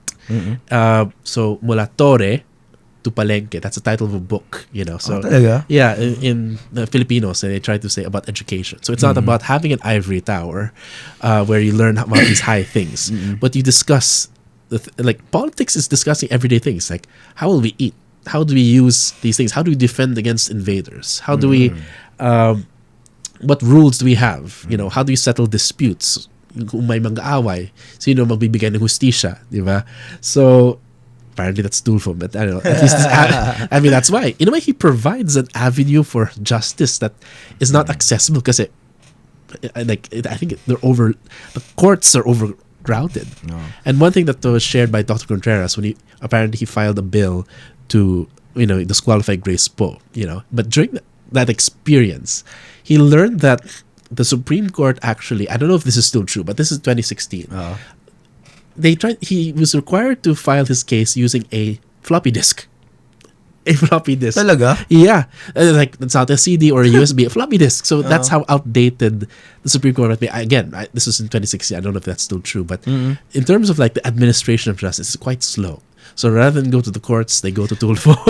So they need immediate action. Not even just the police. Well, I'd love to talk to a police person on how efficient they are. Hopefully they are. Maybe some are more efficient than others. But yeah, I think maybe that's a secret to Tulfo at least. But he pays attention to it. But there's a lot of things we don't know yet. I think that's the exciting part. We have to assume that we don't know things. Because when people talk about politics, they act like they know things. Propeta, akala na propeta. Parang ganito dapat. Ganito. But they discover, like, to do politics is to discuss and to learn something new. I always say that politics or political science, panganay na anak ng filosofiya. In it's the oldest child of philosophy because it's simply philosophy with other people. Okay. It's discussing things. Yeah. Can you elaborate on the differences dun sa Pamantasan and dun sa isang institution na pinagtuturuan mo? I mean, without naming names. No? On the one hand, at the very least, in sa Pamantasan, they're willing to listen. In fact, they're excited to know that when someone from a private university has come to teach, like, and they're also willing to share.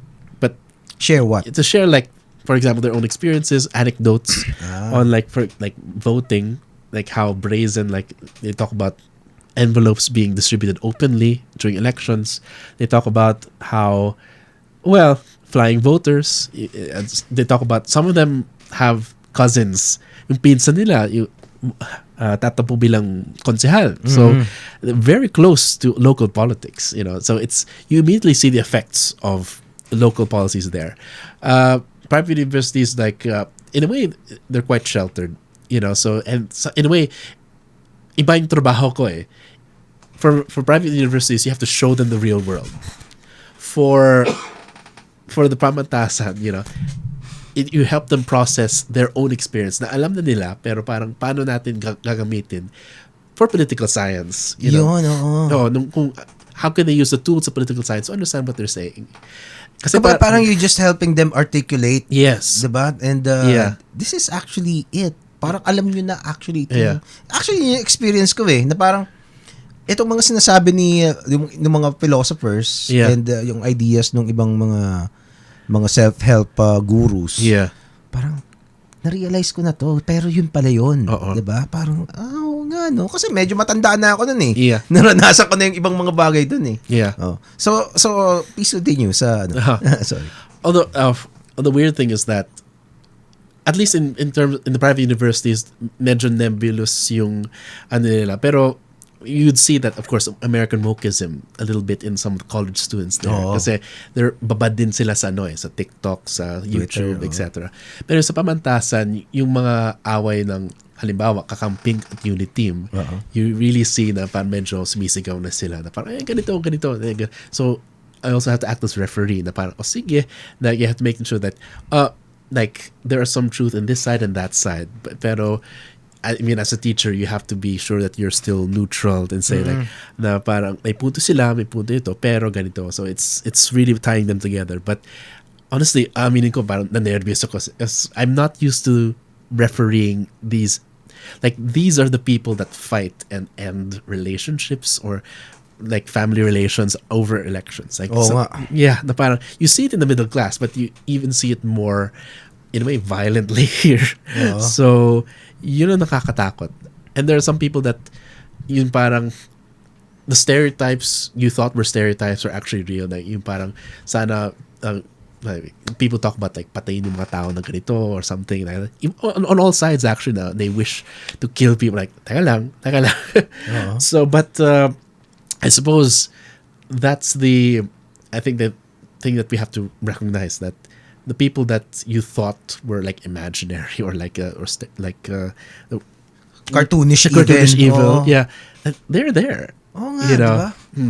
Na parang I don't know. Ayoko na, but that's basically what I see. Na I'm still processing, but you have to, in a way, recognize that may pinanggalingan sila. So you can you say that you were culture shocked? A little bit, yeah. And honestly, I'm not sure if it really tested me as a teacher na ganito pala ang mundo, So in a way, I'm also sheltered with the students I have na parang either nahiya pa sila. I suppose kasi wala silang masyadong karanasan sa politika. Like really, they just fresh out of high school. Others are volunteers. They're great, student council, parish, youth for Christ, etc. But really, few of them really have stepped outside their schools. Ito naman, yung mga kapitbahay nila, konsehal o barangay captain, etc. So they're really in it, public officials, with the really close contact with, government. So it's both exciting but also dangerous. And I think I invite a lot of people to try and really see talking to normal people, it's always an educational experience. Actually, that's the reward, but I cannot fully articulate the lessons that I've learned. So you're still processing how it affected you? Kasi I was about to ask, how did it affect you, change you, or whatever? Well, una parang, for many reasons, I decided like, siguro one term lang muna kasi medyo Na-shock ka talaga? Na-shock talaga ako. Like, I still need to, in a way, say, anong kailangan kong sabihin? Because in real time, like, improv can only get you so far, no? Like, but were there expectations from you na before going into it? Na siguro mayroong kayang i-expect ko, then there you were, diba? I mean, that was how it was. I mean, the people that invited me to teach, that they said, "Oh, be patient, huh?" Or like, kasi but in a way, it's not because of ability, because they have the ability. It's just that because of their experiences, medyo like they have strong opinions, and those in a way, because those opinions are so strong, you need to, in a way, help them examine and process them. You know, you don't try to change their mind because I don't know the world. You know, the world's different. Mga tipong okay lang batayin yung mga addict na yan, Exactly. mga ganon, di ba? Oh, may mga parang ganyan. yung mga yung mga tawag dito, yung mga addict, yung mga police, pag nanlaban talaga, wala, baril agad. Kaysa mamatay ka, ikaw yung mamatay. Actually, some of them, they chose political science kasi criminology was full. Criminology, and they really want to be police because they want, gusto nilang parusahin yung mga kriminal, di ba? Galit sila sa kriminal. And they thought that poli-sci might be the next best thing, or maybe as a lawyer, a justice lawyer. So that's the real sentiment of it. Like it's very natural because yung kapaligiran nila there could be an addict there or a criminal there. Diba? So I mean, in a way, I'm privileged to be in a safe environment, pero sa kanila, they really need protection or help. Or the capacity to fight on themselves. And siguro yung talagang ngit-ngit na nakikita nila na kasi dun sa ibang GC na nasamahan ko, that because of the feud that may mga DDS doon mga hardcore talaga, yung babae pa nga Oo, tapos talagang talaga sila, wala silang pakialam dun sa mga outbursts ni Sara Duterte recently. Kasi wala sa kanila yon. They don't think that she's losing her mind.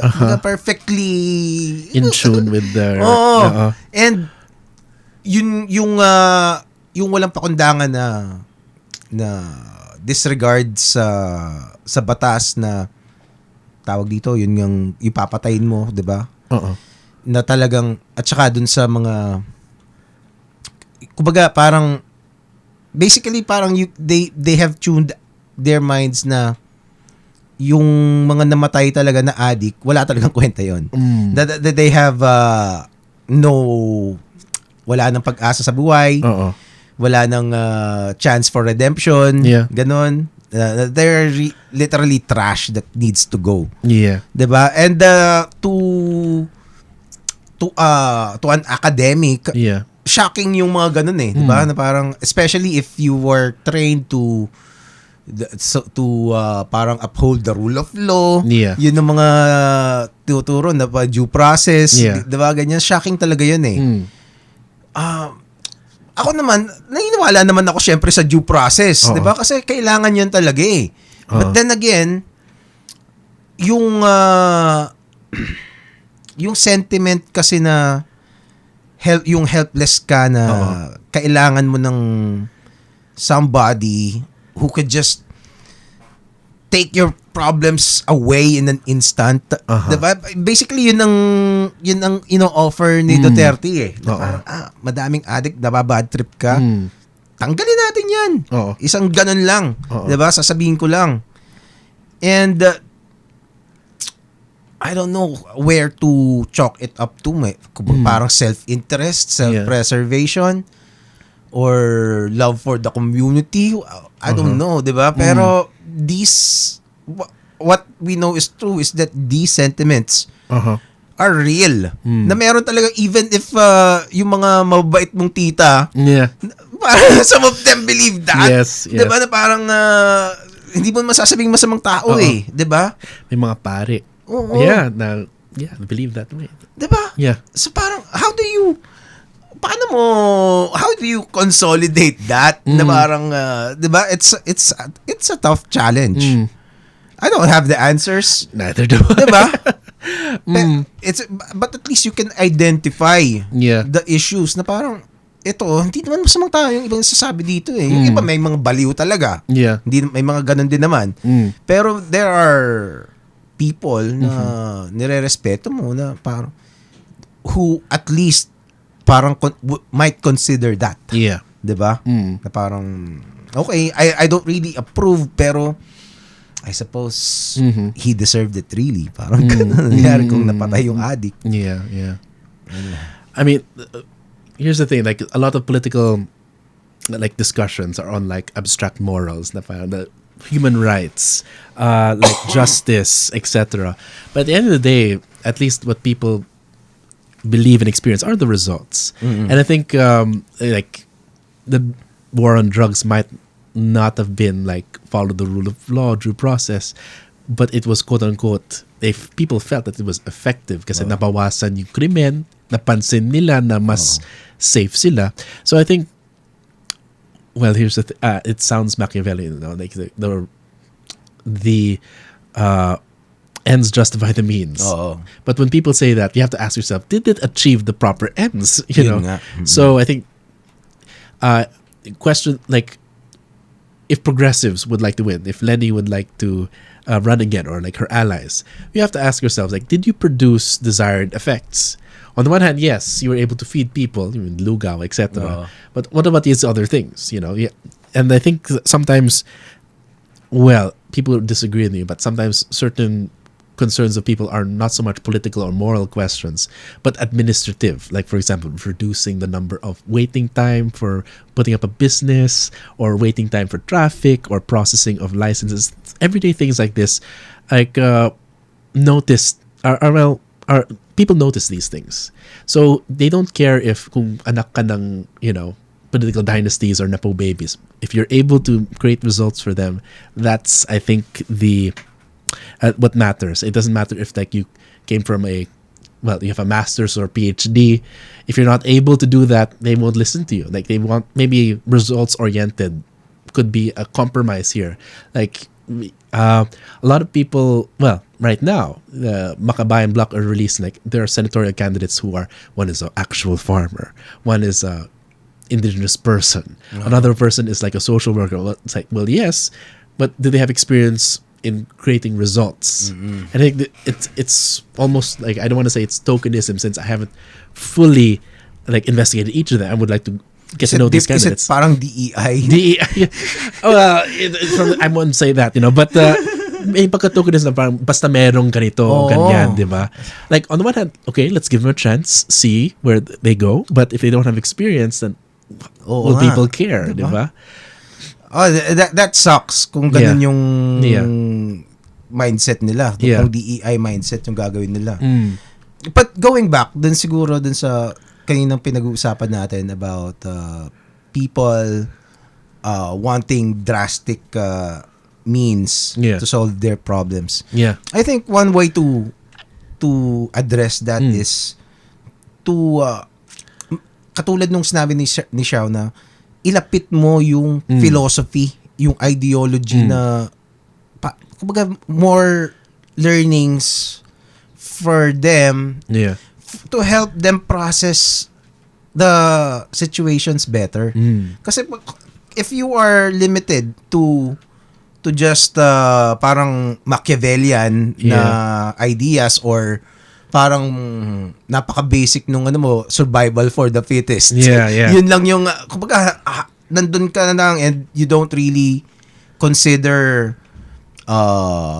other forms of justice and the concept of human rights. Kasi yung ibang sinasabi when Duterte bastardized human rights, 'di ba? Parang human rights si HR, 'di ba? Ginawang na ginawang villain yung CHR nung 'di ba? Nung panahon niya. Which is I think napaka-laking dagok nun to, to political science. Oh, yeah. 'Di ba? When the concept of human rights were put to trash. Yeah. 'Di ba? It was hindi to me, ako naiintindihan ko yung mga masa eh. Kasi basta naiintindihan, laking probinsya ako eh. Naiintindihan ko 'yan. Nakakita na ako ng mga nagutom na tao, and at the same time makikita mo yung may mga na-meet na rin ako na sobrang yaman. So, yung spectrum from yung pinakamahirap na nakita ko, pinakakalunos-lunos talaga was a kid na couple sila, meron silang bata na anak na sobrang hirap nila, nakatira lang sila sa kubo, and yung anak nila was may autism siya na malala. That they had to tie him up in the hut, sa hut, nakatali talaga literally kasi tumatakas. 'Di ba, para tumatakas, minsan nahuli 'yon, pumunta ng sementeryo. Nagtago siya dun sa nicho. Ganon. Tapos makikita mo 'yun, kumakain ng lupa, kinakain niya yung lupa. Ganon kasi walang walang sahig yung bahay nila. Yeah. Ganon, kalunos-lunos talaga. So, and then, makakita, punta ka ng Dasma dito sa Makati. Mansion after mansion.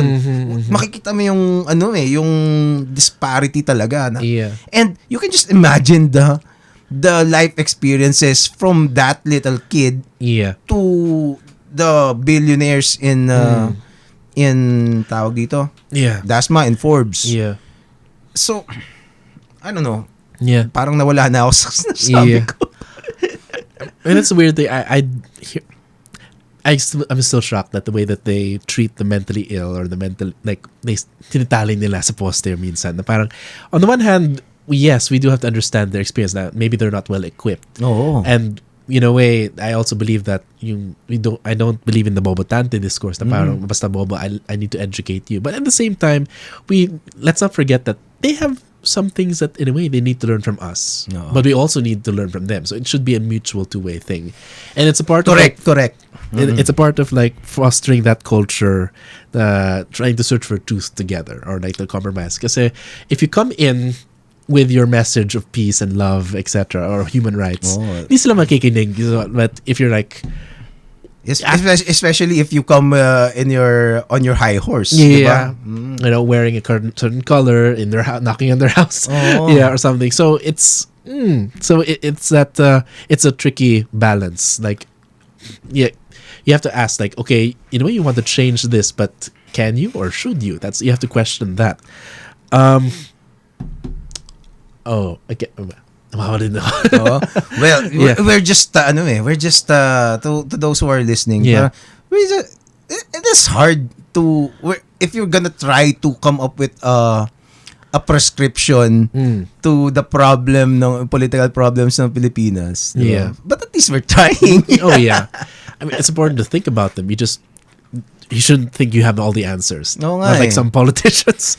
Well, kasi siguro pwede kang just shoot kung ano maisip mo ngayon, diba? And I don't know, sometimes you can find value on it or not. Pero maganda nag-isip ka. Yun ang yun ang importante kasi a lot of people don't really think anymore. Diba? Parang this is an inconvenience, then fuck it. Diba? Parang take it away from me. Diba? And are you willing to do that? Go! Parang ganon. Ganon na yung mentality eh. So you have my permission, basta relieve me of this annoyance.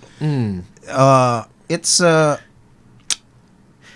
ewan ko. In a way, we're outsourcing our political agency or citizenship na kayo na bahala dyan. To diba? Politicians. We're in a way voluntarily giving it to them, which is not the case, And I remind everyone that each and every individual has a role in manufacturing in operating our country. Yung personal freedom, yung concept ng personal freedom, di ba? It's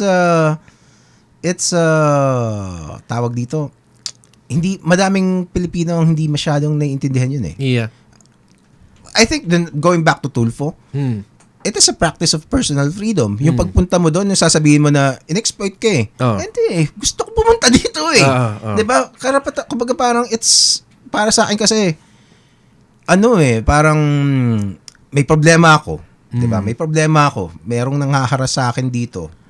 So, ilang beses pumunta na ako ng barangay. Nagreklamo na ako sa, let's say, sa landlord o kung kanino man ko kailangan magreklamo. Walang naikinig sa akin. 'Di ba? So, asar na ako. Tapos ngayon, nakikita ko tong palabas ni Raffy Tulfo. Hindi ka pinapansin ng barangay, ng munisipyo. Wala ka ibang pupuntahan eh. Kasi usually ng mga pupunta doon, hindi naman parang, nabunggu ako nito, punta na ako kay Tulfo. Hindi naman ganun eh. Diba? Parang, kumbaga parang nagiging last resort talaga nila yung show. Yeah.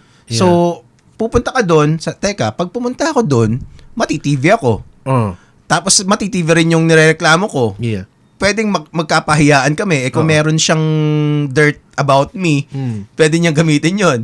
So, mag-iisip ko ngayon, paano di ba? Worth it ba yun? So, once you determined na sabi ko, sige, okay lang, pero at least mawawala na yung problema ko. Pag natulungan ako ni Tulfo, susugal ko na to. So, that is a practice of personal freedom.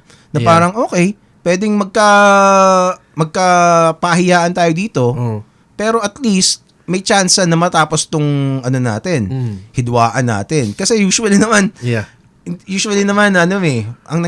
kay Tulfo kasi madalas pinagbabati niya yung mga ganun eh. Para hindi na magkasuhan. Ganun ang ginagawa niya. Pero pag ayaw nila magbati, saka sila magkakasuhan.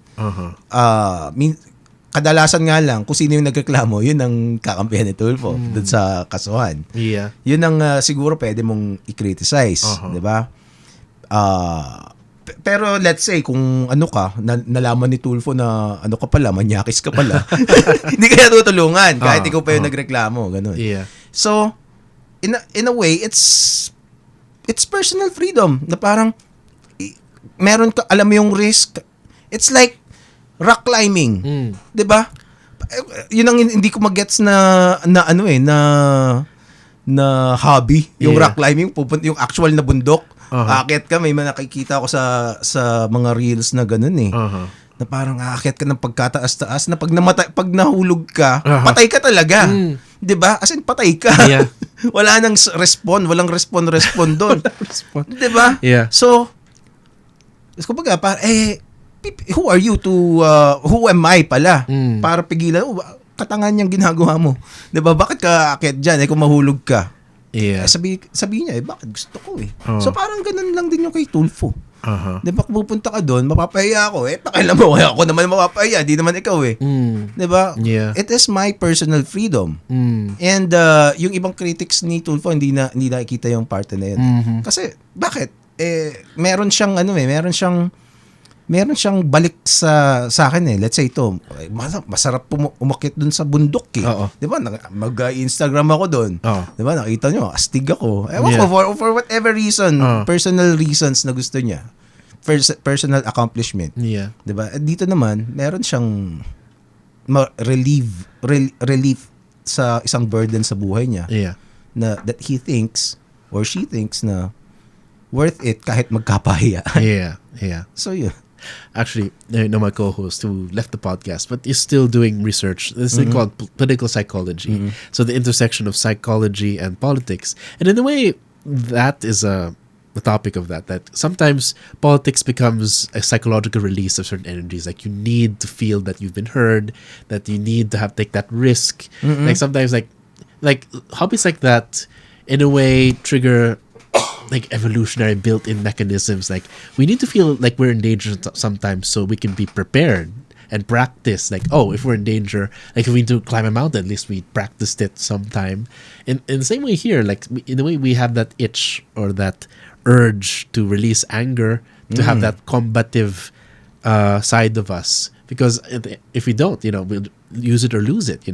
We won't have that capacity at all. So we have to either in practice or like, I don't know, like solving real problems, So I mean, maybe in polite society we don't have a lot of that. We like in a way politics is like you're not allowed to talk about politics in the dinner table or religion or whatever. So as a result, we can't like conflict resolution becomes it's a skill really, but we forget to how do we exercise that skill, whether or not in politics or in interpersonal relationships or in the workplace. So I suppose that's also one way. Like it triggers or like it scratches an itch that is needed. In a way that in a way we're political animals because we practice forms of communication that are built into us. Like we feel mad, not and rage. Because there are reasons. That's the point of psychology. Like you have to understand motivations behind all these things. Like may pinanggalingan yung mga rage or like even serial killers. The reason why we talk about them all the time is, and one of the most popular podcasts right now is still true crime. Oh, and it's like why? It's like, well, there's a part of us that do share urges with those people, yung mga rapists or mass murderers. Na parang, maybe there's a part of us that empathizes with them, and we have to accept that. The darkness of human mind. We're hungry for that. So I don't know. Maybe that's a good episode for your podcast. I will drive in a lot of things. And my God, like I think next to siguro like the culture stuff, like Ang Walang Kwenta podcast or Gerry Alanguilan, the other one is like horror. Like the horror podcasts are like exploding right, or like true crime or Creepsilog. Like. My God. Grabe, no? Yun mga top podcast di ba? Yeah. Cool Pals. Cool Pals is also good. Oh, it's either fear or laughter, Those are emotions that need release sometimes, Yeah. Meron kaming isang podcast, Sausawan Podcast, meron akong co-host doon na fuckboy. Ano yun? But it's too obscene. Masyadong, ewan ko at least siguro sa YouTube algorithms. Yeah. It's too obscene. Masyado ko yung madaming sinasabing mga pinagbabawal ni YouTube. I don't know I don't know. Or maybe wala lang talaga nanonood. Anyway, it's I think kasi going back to our first conversation, no? Yeah. Podcasting really has changed the world.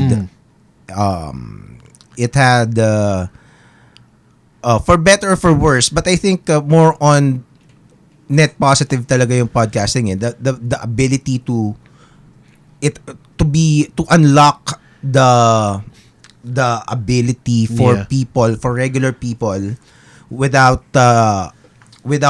yung mga hindi binasbasan ng powers that be, to just do what we are doing right now, right? Diba?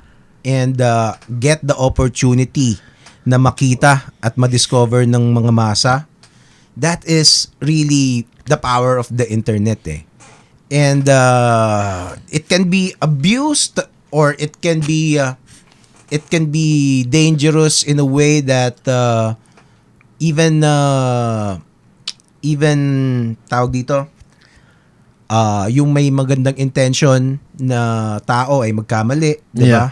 So pwede ka kumbaga you can be prone to giving wrong information, but I think kailangan maging honest ka. If you are, I think magiging net negative ang podcast if it gets run over by bad actors.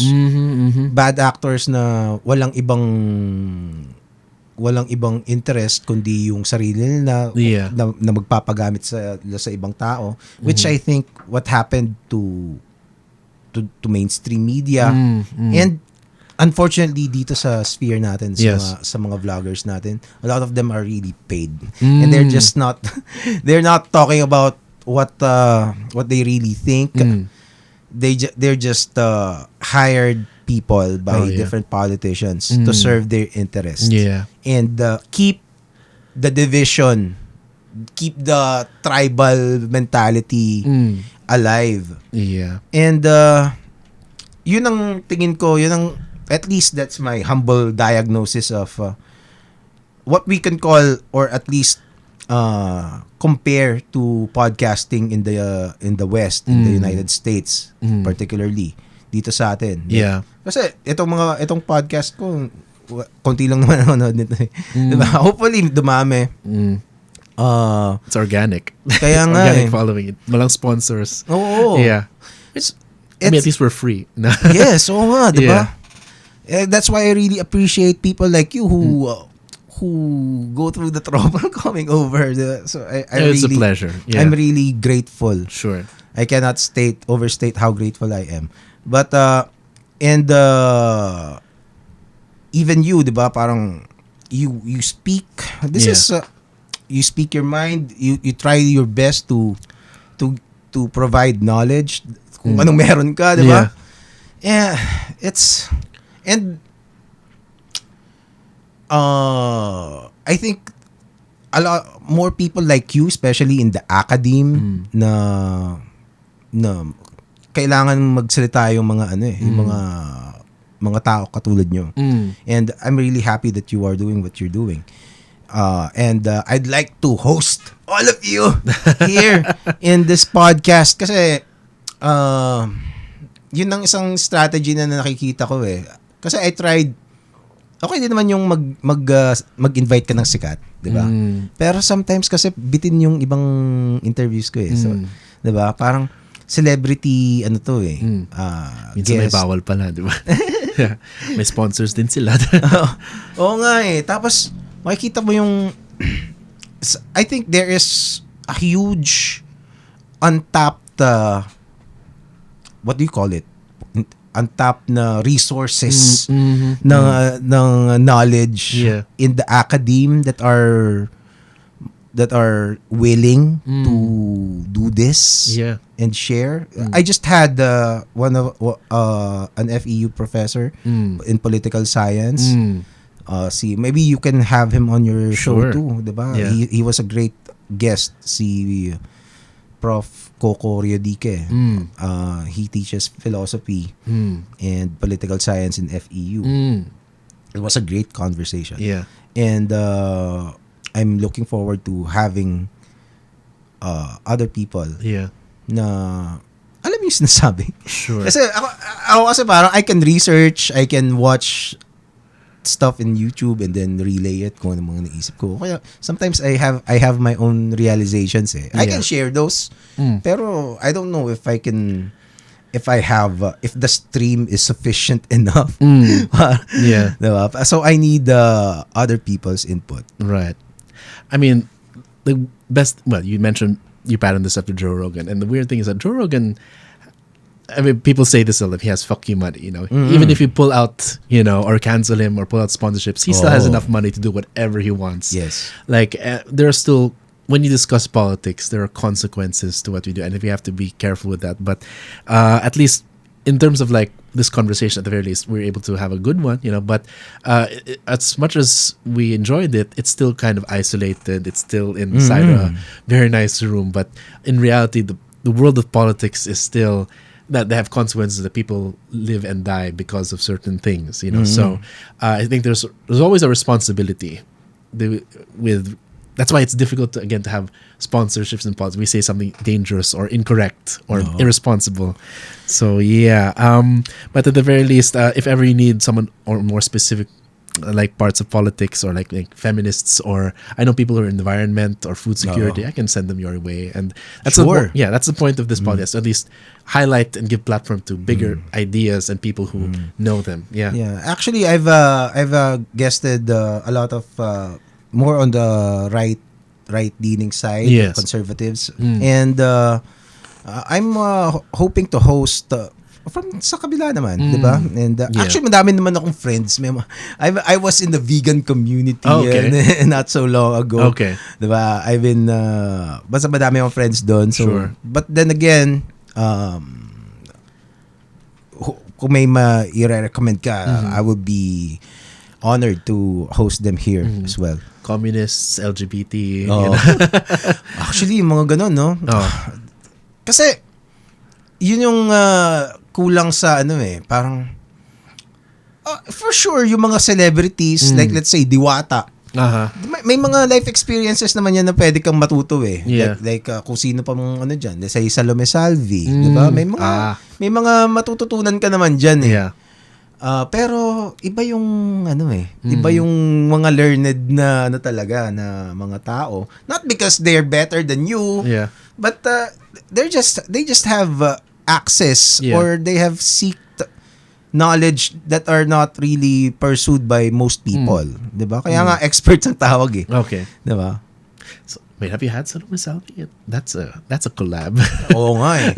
Well, actually, if she's up to it, I can find my way to her. May mga kilala akong kilala siya eh. Nice. Pero let's see kung ano. Pero gustong mas pang sausawan podcast din. Pero gusto ko rin siyang makausap actually. Yun nga lang para I don't, honestly hindi ko pa alam kung paano ko kakausapin yun. Pero I've thought about it eh. Paano ko kakausapin to? Kasi yung mga sinabi ako about mga critiques about her. Sure. Oh, okay. I mean, what about sex work is work? Oh. You know, or like as a legitimate form of work that can be legalized and protected. I mean, what do you think about that? I mean, it's weird. On the one hand, it's risky, but at the same time, to be able to, say, for example, control sexually transmitted diseases, it's a big issue right now. Yes. Like there's lots of AIDS cases here, so it's important to maybe recognize that number one, it's a growing industry that has big income. So in a way, if you legalize number one, you tax it, but also you need to make sure that they don't spread the diseases. That's a issue of public health. Yes. I mean, perhaps they know more about it, but that's on the one hand, that's an issue because of that. You know, like at least you were able to monitor and control when you legalize something. Like when you legalize weed or like certain forms of drugs, that's a payoff. You need to spend and invest on regulating it, but at least you can control it and get revenue from it. You know, so. But that's one other thing with sex, and at the same time with women. You know, I don't know. I can't speak for them, but as long as they're able, it's their body, their choice, diba? It's the only way they can survive in some sense, or they feel liberated. You know, if a woman feels liberated if they feel like men's eyes on them, why not? Feminists disagree and debate on the objectification of women. You know, No nga eh. yeah. Or men objectify themselves, and a lot of men are in sex work as well, or trans people, it's especially, you know. So I don't know how deep you've gotten into like sexual issues, you know, but I think there are certain podcasts that focus on that, but I think they've either disappeared or, you know, I think it's worth exploring. Well, you know, well, a lot of the podcasts, especially those that came during the pandemic, were parang mga wala lang magawa eh. Kaya I wasn't really worried about parang wala na tayo pag-asa. Kasi mga artista nagka-podcast sila, 'di ba? Pero naisip ko pag napapasa, ang hirap kayang mag-podcast. 'Di ba? So can they really sustain it? And true enough, a lot of them parang one by one parang nawala sila, 'di ba? But going back to ang view ko sa sex work is sex work had been with us throughout human history. It's the world's oldest profession. Diba? That's why it's called that. Diba? So it's been, I don't think you can eliminate it. And sometimes merong mga bagay-bagay na hindi mo that just will exist. 'Di ba? Like ganyan, sex work, like war, conflicts, 'di ba? So if it comes up, we need to have regulation ng mga laws, so ganyan. If it is legalized, I think it's okay, but ang hindi ko lang gusto yung messaging na actually yung sex work is work when it is sent as parang something na sex work is just like any other work. Like parang pupunta ka sa call center or you're a banker. It's not. Siya. I mean, I've been told I've not done sex work. Well, it's not. Yeah. Just the psychological impact of it. Okay. And the social ramifications ng actions mo later on, maybe not now. But later on, it will kumbaga catch up on you. Same thing you said with any work, like working in a call center or being a deleter, diba? Like, Nadine Luistre, like she goes to the internet and deletes the most horrible, violent, sexually explicit like thing. That has an effect, and that's a regular job. A lot of people have that. I met someone who does that for a living. Same thing you said about being a teacher, exposed to students all the time. Or the youth, Well, but there's iba yung first of all, there are really shitty men who can pwede na talagang bababuhin ka. Yung trauma, it is very real. And they pretend yung mga sumasali doon, they pretended to just parang they just block it out of their minds. But the trauma stays. Yes. And do you really want you again, I'm just after the message. I'm not condemning what they did. Sure. I'm just saying na if the idea na parang if sex work is being sold as a low consequence profession, right? It is I don't think that is good. 'Di ba? Parang it is an alternative for women, parang right. If you're a girl, you can do this, 'di ba? Parang empowered 'yan. I don't think it's nothing is empowering if a stranger is coming on your face. Up to me, huh? Well, maybe you should ask Salome Salvi. You know, she seems to enjoy it. You know, maybe, Yeah. maybe. Maybe you can ask someone who does an OnlyFans. Yeah, it's a growing industry, even here in the Philippines. But then again, when there have been people like Mia Khalifa who came out after, parang regretting, Sure, diba? And I suppose I think that is why that is why it is. I don't think it's wise to encourage it as if it's a no consequence thing. I think kailangan it takes a really special kind of woman to be able to do it and do it unscathed. Right. Come out of it unscathed. I mean, again, I'm not an advocate for it. I'm figuring this out myself. Yes, but at the same time, on the one hand, yes, all work has its own psychological and physical hazards. And I think that's the point of legalizing, so that these hazards can be protected, regulated. Like, for example, if you come forward and you've been raped, but you say that you're a sex worker, and then the police will not believe you and say that, pero like he's a client, right? But at the That's same, a good point. Yeah, you have to in a way get into that space. I think what is the line between paid consent and like abuse of that consent? You know, because there's a set of like guidelines or informal rules. I don't know, as if I've been I've talked to people about it in this issue, you know. So yeah, that's why it's dangerous. And so, like all things, like for example, like even janitors or even construction workers, their work they're doing is dangerous. Do they not have the right to be insured? Or like if something happens in the construction work, it's like it's dangerous, right? Yes, true. Yeah. But the thing with sex work kasi is there is something inescapable talaga na about sex.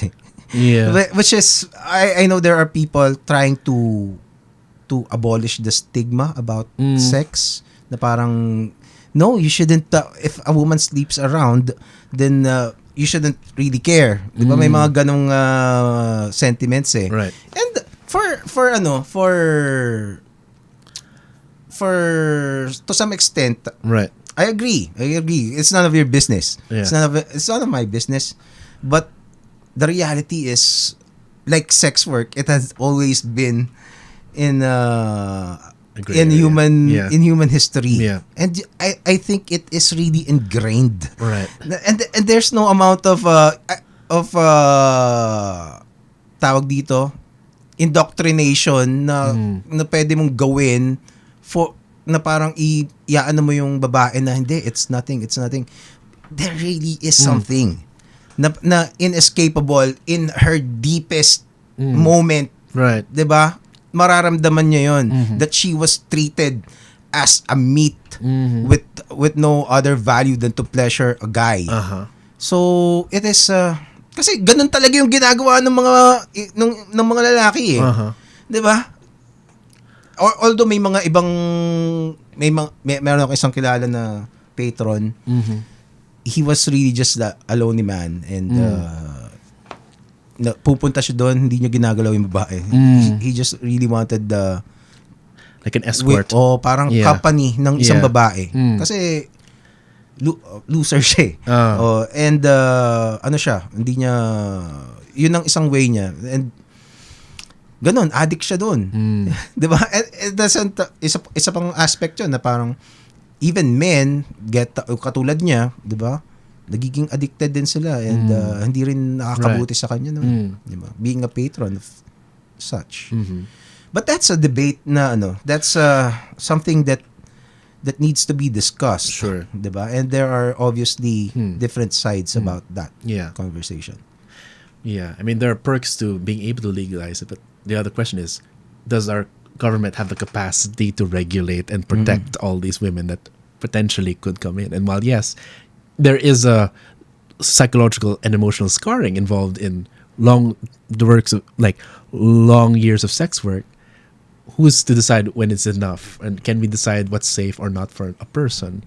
And while they're in it, do they not deserve protection? Yun ang mga kasi like yung again, there are levels to this game. Even in sex work, there are right now yung mga aluwa na parang some consider it sex work already na parang sumasayaw-sayaw ka doon. O kaya OnlyFans. Hindi ko alam may OnlyFans sa Pilipinas Parang there are.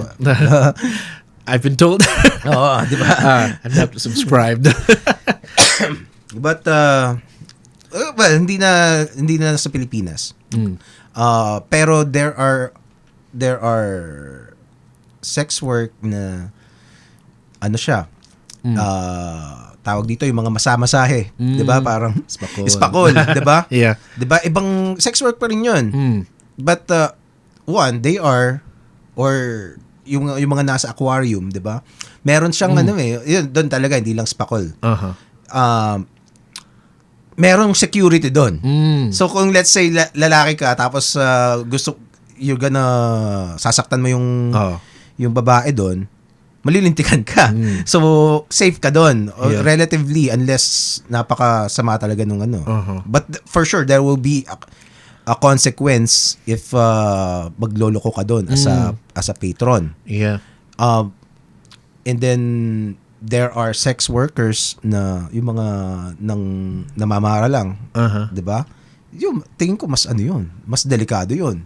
Kasi wala kapag let's say makakuha ka ng siraulong customer, you are at the mercy of that person. 'Di ba? So these are different levels. Sure. So if you're gonna say sex work is work, which kind of sex work are you referring to? That is a good question. 'Di ba? I mean, that's why the laws that not only they make the boundaries between what is regulated and what is not, what is acceptable and what is not, you know. So in terms of like, in the same way, that's what we talk about another topic, marriage. You know, who can you marry? Can you marry your dog? Can you marry yourself? Can you marry, in Japan, people marry anime characters and JPEGs and pictures. So I think these are questions that become political when asked when you legislate it. You know, and again, you have to ask, like, can the government afford to regulate and decide on all these? Like, we have many laws, and if they're backed up and operate in floppy disks, baka di natin kaya. It's a good way to discuss it, though. I mean, it's like a lot of social issues, like with for example, gay marriage, sex work, you know, LGBT, like a lot of things. Like when someone say everything is political, it can be political, you know, but we have to decide, like, should it be political? Like, should it be the business of the government to determine, like, what is safe sex and what is not? What about public morality or like regular decency, common sense? Some people would say it's common sense na parang there are risks. You're responsible for the risks that you take. Does the government need to spend its resources to protect you when, like we said, rough clients, diba? It's part of the game. But people can say the same thing. What about, do you not deserve protection when you go rock climbing or mountain climbing? Na parang, you know, it's risky. Freedom, diba? Personal freedom, yeah. Well, kaya nga it's a dilemma, and again, it's inescapable that this is a resort na parang available option yan to any woman na nakakaramdam ng desperation. 'Di ba? Ito, isang fun, I don't know if it's fun. Fun fact. Pero ano siya, according to, kasi yung isang kaibigan ko, yung si Chris Bakula, aminado naman siya. So, madami siyang, aminado naman siyang patron siya, so ganun. Okay. And madami na siyang na-interview sa mga ganyan. Uh-huh. When he asks, bakit sila sa sex work? Wala mo ang number one answer? Poverty. Poverty? No. Oh. Yung malibog lang talaga sila. I'm reminded, my God. Pero, Yeah. ano siya? Yeah. A lot of them, hindi alam ng pamilya nila na yun ang ginagawa nila. Meron silang mga alibis. Minsan may asawa pa. Oh. Oo, tapos hindi alam ng asawa. Akala nung asawa, everyday, hinahatid siya dun sa tapat ng call center. Akala niya dun siya nagtatrabaho. Diba? Oh, I remember reading in the school paper, like apparently students from the private university have like they engage in like minsan macho dancing. No. Or minsan, sex work. Just because they're bored. So that's another thing. Like when you legalize it, are you giving license to these young people, in the gray area? Kaya nga it's well, hindi man maitatanggi din that there is a moral aspect yan. Moral dilemma rin yan. And if you allow, if the government sanctions I suppose you can say degeneracy nung ibang mga, kasi let's say if you are it will depend kung if it's degenerate to you, but obviously some of these things are degenerate to others, 'di ba? If you're gonna parang sanction that, then moral decay can come soon afterwards, 'di ba? And after ng moral decay is yung societal decay, but 'di ba? It's it could be a real thing too. Right. I mean, you can see like from other countries. You can pull the mic. Sure.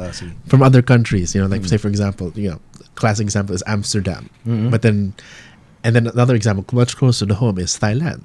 It is a major sex industry. But at the same time, when you look at them, is there moral decay there?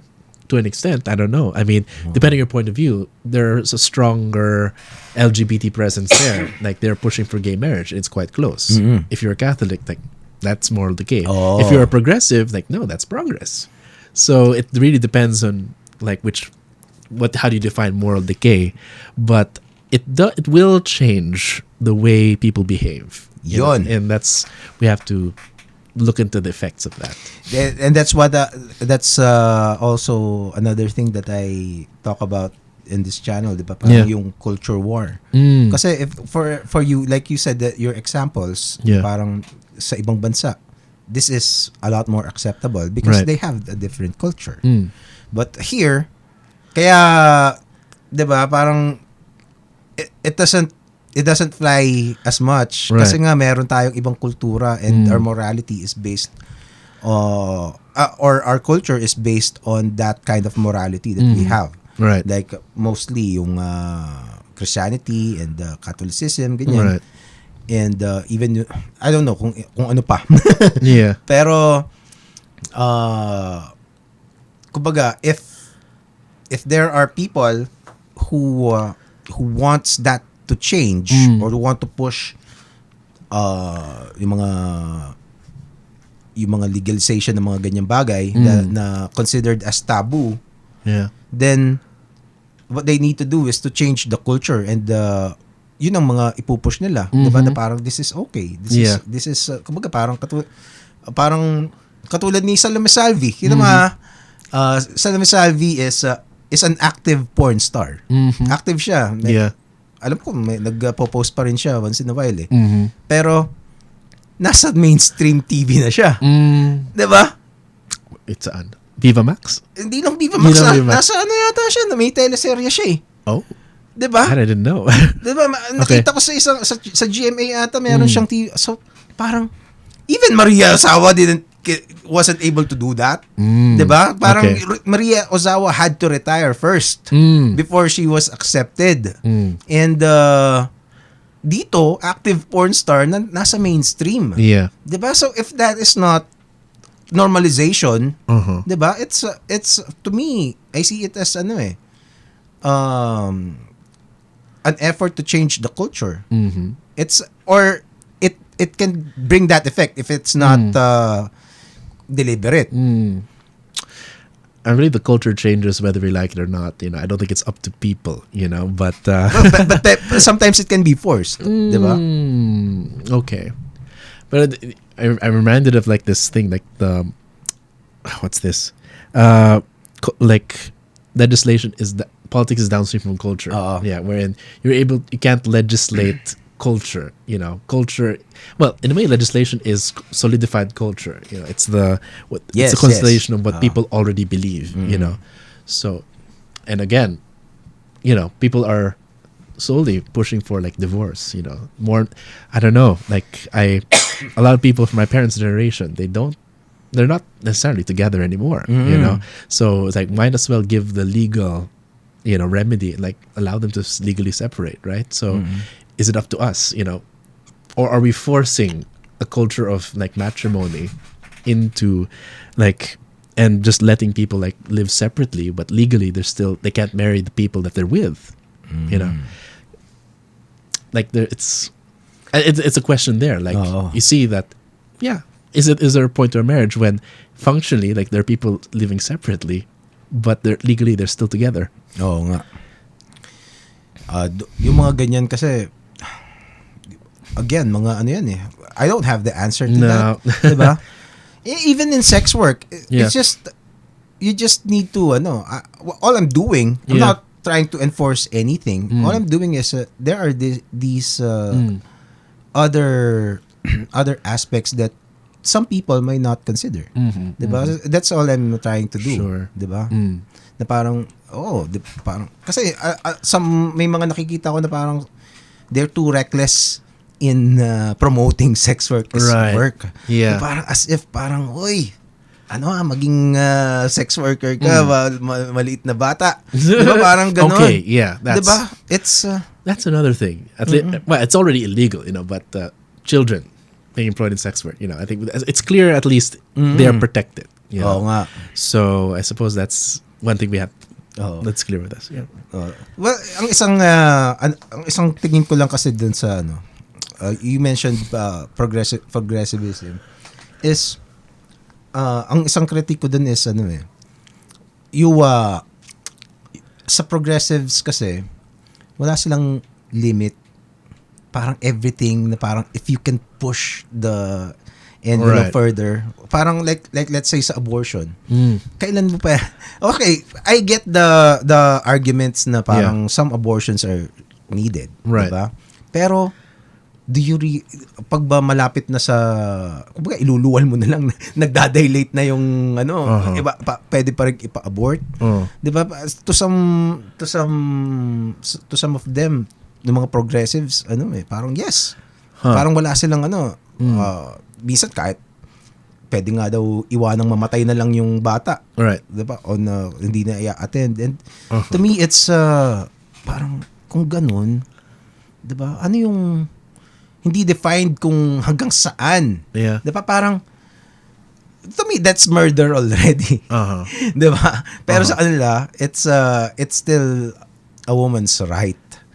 So, and that is way too extreme already. Sure. Parang, there are things na parang, like let's say, I can agree that, let's say, rape victim ka. Diba? Parang, i-abort ka. Parang, I see the logic. Right. I may contest some parts of it, pero I see the logic kung bakit people would want it. Right. Pero let's say if you are a wealthy young woman and may partner ka and maybe syempre may lalaki din. Kasama rin yung lalaki, hindi lang yung babae, di ba? And you messed up, you got knocked up, di ba? Tapos it's just an inconvenience to you. Diba? Parang para sa akin parang, teka, bakit? Kaya mo naman eh. Uh-huh. Diba? Parang kaya mo namang panagutan yan eh. Right. Diba? Parang para sa akin, to me, hindi acceptable yun eh. Right. Na parang dahil may inconvenience ka right. dun sa isang bagay na ginawa mo naman, hindi ka naman mangmang, alam mo naman pwede mangyari yan. Yeah. Diba? And then, ang magiging rason nila is, it is, my body, my choice. Yeah. Mga ganon. Parang, yes, pero your body, your choice starts with you having sex to begin with. Diba? Parang ganon. Yeah. I don't know. Some say that freedom is the freedom to make a bad choice. Well, that is, pwede rin. Yeah. Pero the bad choice would have consequences. You would need to, diba? They would say that baby is another life already. So does your freedom extend to end that other person's life? At least for one thing, it's difficult to, a lot of people intertwine like politics with morality. There's sort of intersect. In fact, there's a book that it's foundational, like moral politics, wherein politics is the negotiation of morality. Like some people say that vote for me because I am good, vote for me because they are evil. And we're used to saying that, but at the same time, with these very personal decisions, where do we find our morality? The government can't be there in the bedroom unless you allow them to. Or like there's a camera everywhere, or they can't be in the clinics unless they're the public health office, so at the very least, people point to the government, like once you legalize something, does that mean it's moral? Or like no. True. But like, or it just means that even should the government help you, quote unquote, in mistakes, help you recover from mistakes or correct, quote unquote, mistakes. So at the end of the day, I think there should be that space between government and personal morality, which again, once you have that space, people no longer have, people might go to religion. Religion is still important for a lot of people. But what about people who might not have any religion? What about them? How do they decide what's moral for them, what's not? Diba? Definitely there are lots of moving parts. Otherwise, it is a hard thing unless you are really parang sold ka na this is the way to go. This is bawal or hindi or pwede. 'Di ba? Kung talagang madali sa iyo kung talagang ultra progressive ka, hindi, ano yan, ganito, pasok sa moral ko yan 'di ba? Kung ultra conservative ka naman, hindi, bawal talaga lahat ng abortion. So it will depend on kung sinong makakapag-argue na mas magaling. And again, putting in other informations na kumbaga that brings nuance. Kasi madali kasing i-strawman yan and tawag dito yung gawing black and white mo na lang. So parang hindi kaya ka against sa abortion kasi religyoso ka kasi sabi sa Bible wag, which is not really the only reason why. I'm sure to a lot of Catholics that is a main reason, pero hindi that doesn't mean that is the only reason. And the more informed you are about the nuances, then the more capacity for you to think about the issue. I try not to be too prescriptive because again, it's very personal. Sige, kaya mo naman. Okay lang naman. No, but at the end of the day, at least I can try to explain that a lot of progressive, the reason why they think that even when certain individuals make mistakes, they need to help them, like even a mistake like teenage pregnancy or abortion, etc. They have this, according to George Lakoff, their moral politics depends on the way they see what the state or the government is. If you're progressive, you expect the state to be like a mother who kahit mali ka, like pwede ka, okay, I love you anak, okay? But for the conservatives, the state is like a father. So minsan kapag nagkamali ka, like they punish you or pinapabayaan na parang say bahala ka dyan. So raise that kid, So that's a different moral calculations there, depending. So or sometimes, but again, that's based on very traditional ideas of motherhood and fatherhood. Oo. But it's still like, Which is not progressive. which is not progressive. Oh, sige. No, but at the same time, you can also explain what people are looking for in a government. They call tatay digong, diba? So they look for someone who can punish, or people who can guide them and can give them tough decisions. Na parang, like a lot of people say democratic is a bit more feminine because you talk, you find out, you express your feelings. But then some people are saying, no, wala nang feelings, diba? Parang ganito dapat, ganito. So that's a masculine kind of, or fatherly kind of relationship with the state. So that's why in a way people don't agree on what the state should do. Should the state take care of you even if you make mistakes, or should it let you at least give you the freedom? It's like, okay, you can have that baby, pero bahala ka. Sometimes they're like that, like, bahala dyan. Or like, pak, diba? But again, that's what some fathers do, Oh. Yeah. So, do we decide, in a way, that's part of the conversation. Do you want our state to be motherly or fatherly, or a bit of both? Or it can be motherly in these situations, in these issues, and then fatherly in like this. Because it still needs to be tough on criminals, on invasions, on spies, but it also needs to be merciful, on people who want to make it better. Like, may mga tao na, like, people, like, instead of saying prisoners, like people deprived of liberty, and they should be allowed to rejoin society, or like, so that's the motherly aspect. But even to people who are criminals, others say no, death penalty kung di kaya, or diba, or matili ka dyan, bahala ka dyan. So there's always that balance and push or pull. Like the state is both mother and father, but when is it mother and when is it father? Yun. Yeah. Well, again, I think yung morality nung as a society, yun ang magdidikta ng kultura. And like I said kanina, if you want that to change, if you want an idea outside of that established morality for that set of people, then you would have to change how they think, how they view things, and change the culture eventually, para maipasok mo yun. Kasi if it would be a key that would never fit, Sure. diba?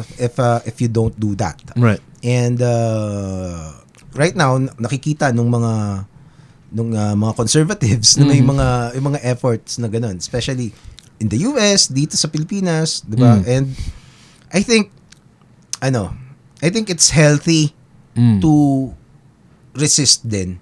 Kasi kung lahat ng, kasi if it's the other way around, the progressives will resist din 'di ba? Kasi kung wala kang kung sinong magsalta diyan, parang sige ka lang, sige. Yeah. Di hindi matatag yung society mo. Yeah. 'Di ba? Kasi kung if you can just change it right away, then wala kang kultura, ibig sabihin nun. So, ewan ko, our culture, even though the Filipino culture had been, kumbaga, gone through different colonizers and our history, diba? I think it is really, tingin ko doon pa lang sa pagiging masayahin natin, ang laking ang laking kultura na nun for the most part, compared to other nations. I don't know. I mean, it's weird that on the one hand, yes, there are certain things we cannot change in culture. Like, the culture is there. Sometimes we're at the mercy of it. But at the same time, people would say that they would use culture as an argument, saying that, no, this is our culture. But at the same time, I've said this before, culture changes regardless of what certain individuals or groups think, So I suppose the best we can do is like steer, but not quite like control or box in. Because, like, for a long time, the state, like the government was like very conservative. They tried to censor the Da Vinci Code. And yet a lot of people watched the Da Vinci Code, or a lot of people eventually read Harry Potter, or people eventually felt like they privileged matrimony, and yet still matrimonies fall apart.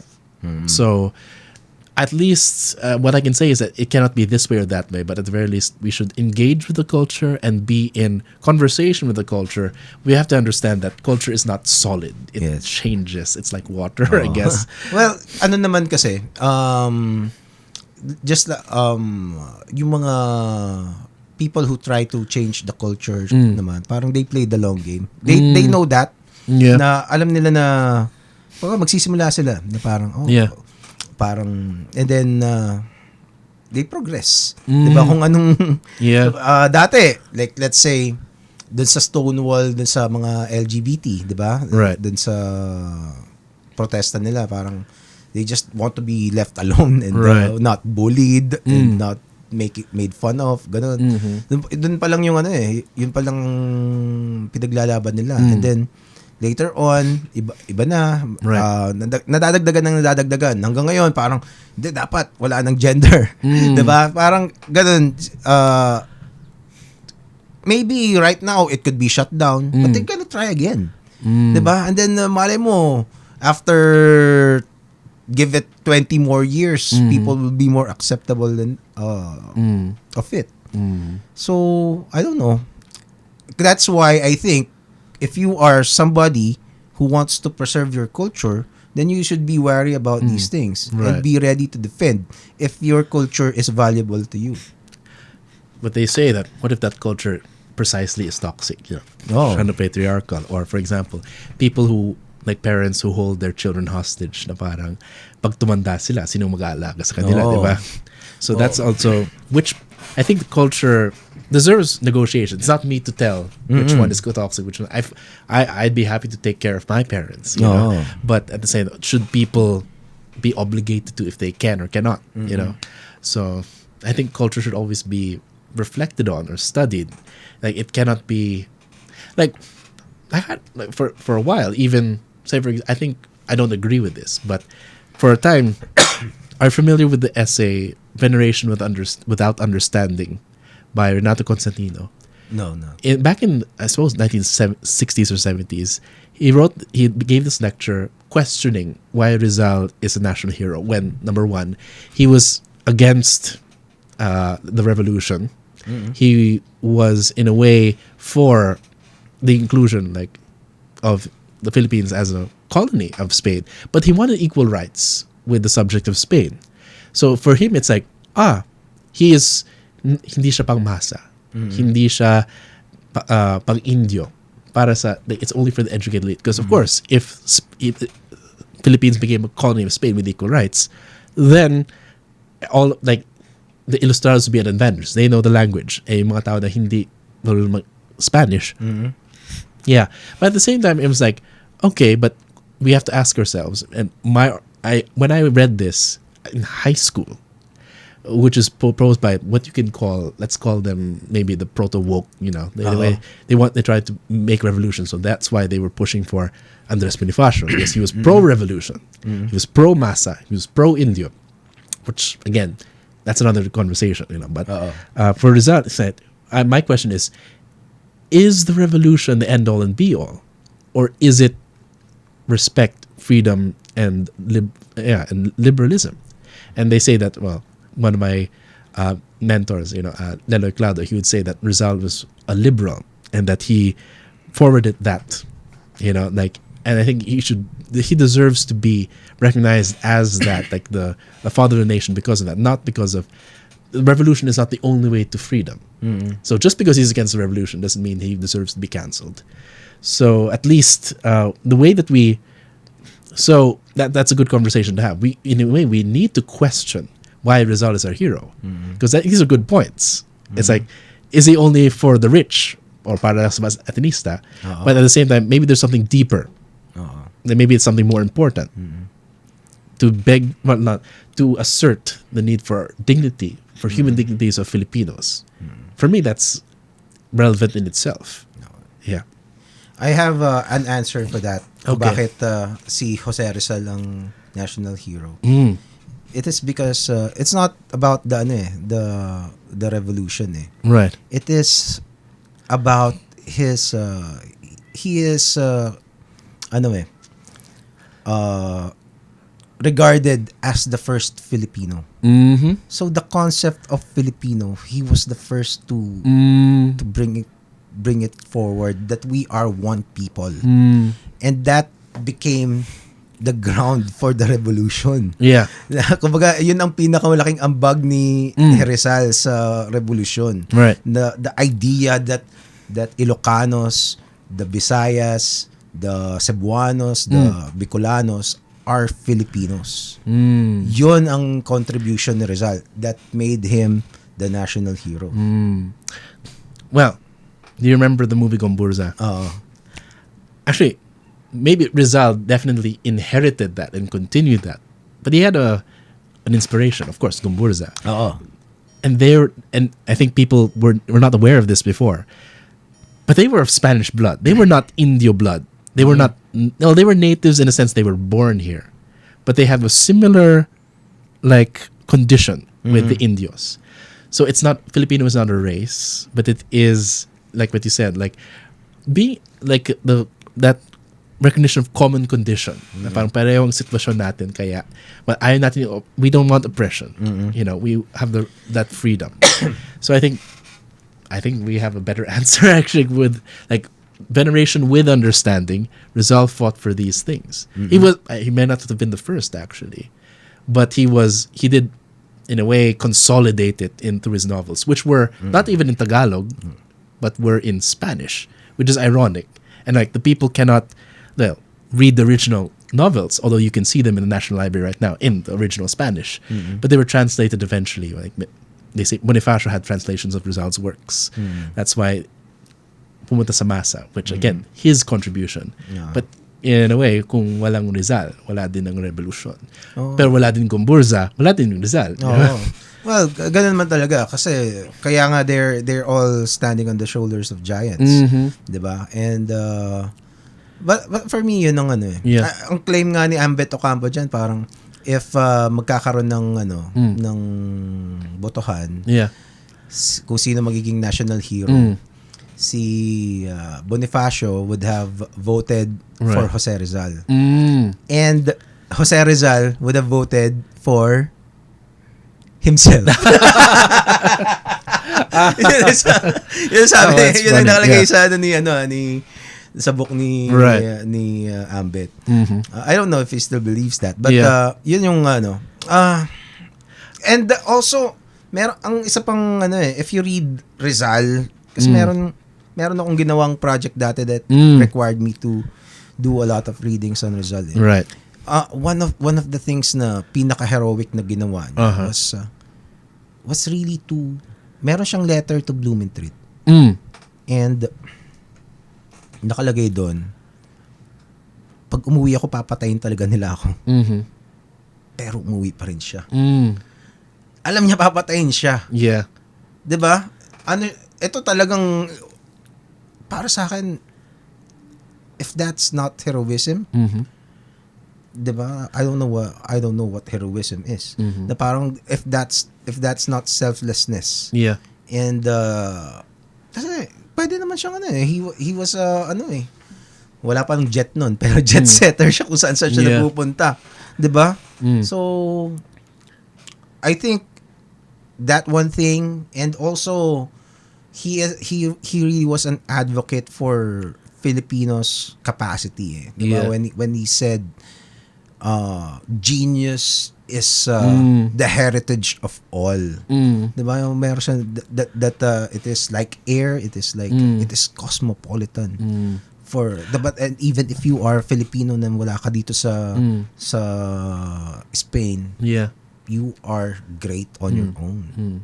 He's not just a Filipino hero, but maybe should be recognized by humanity.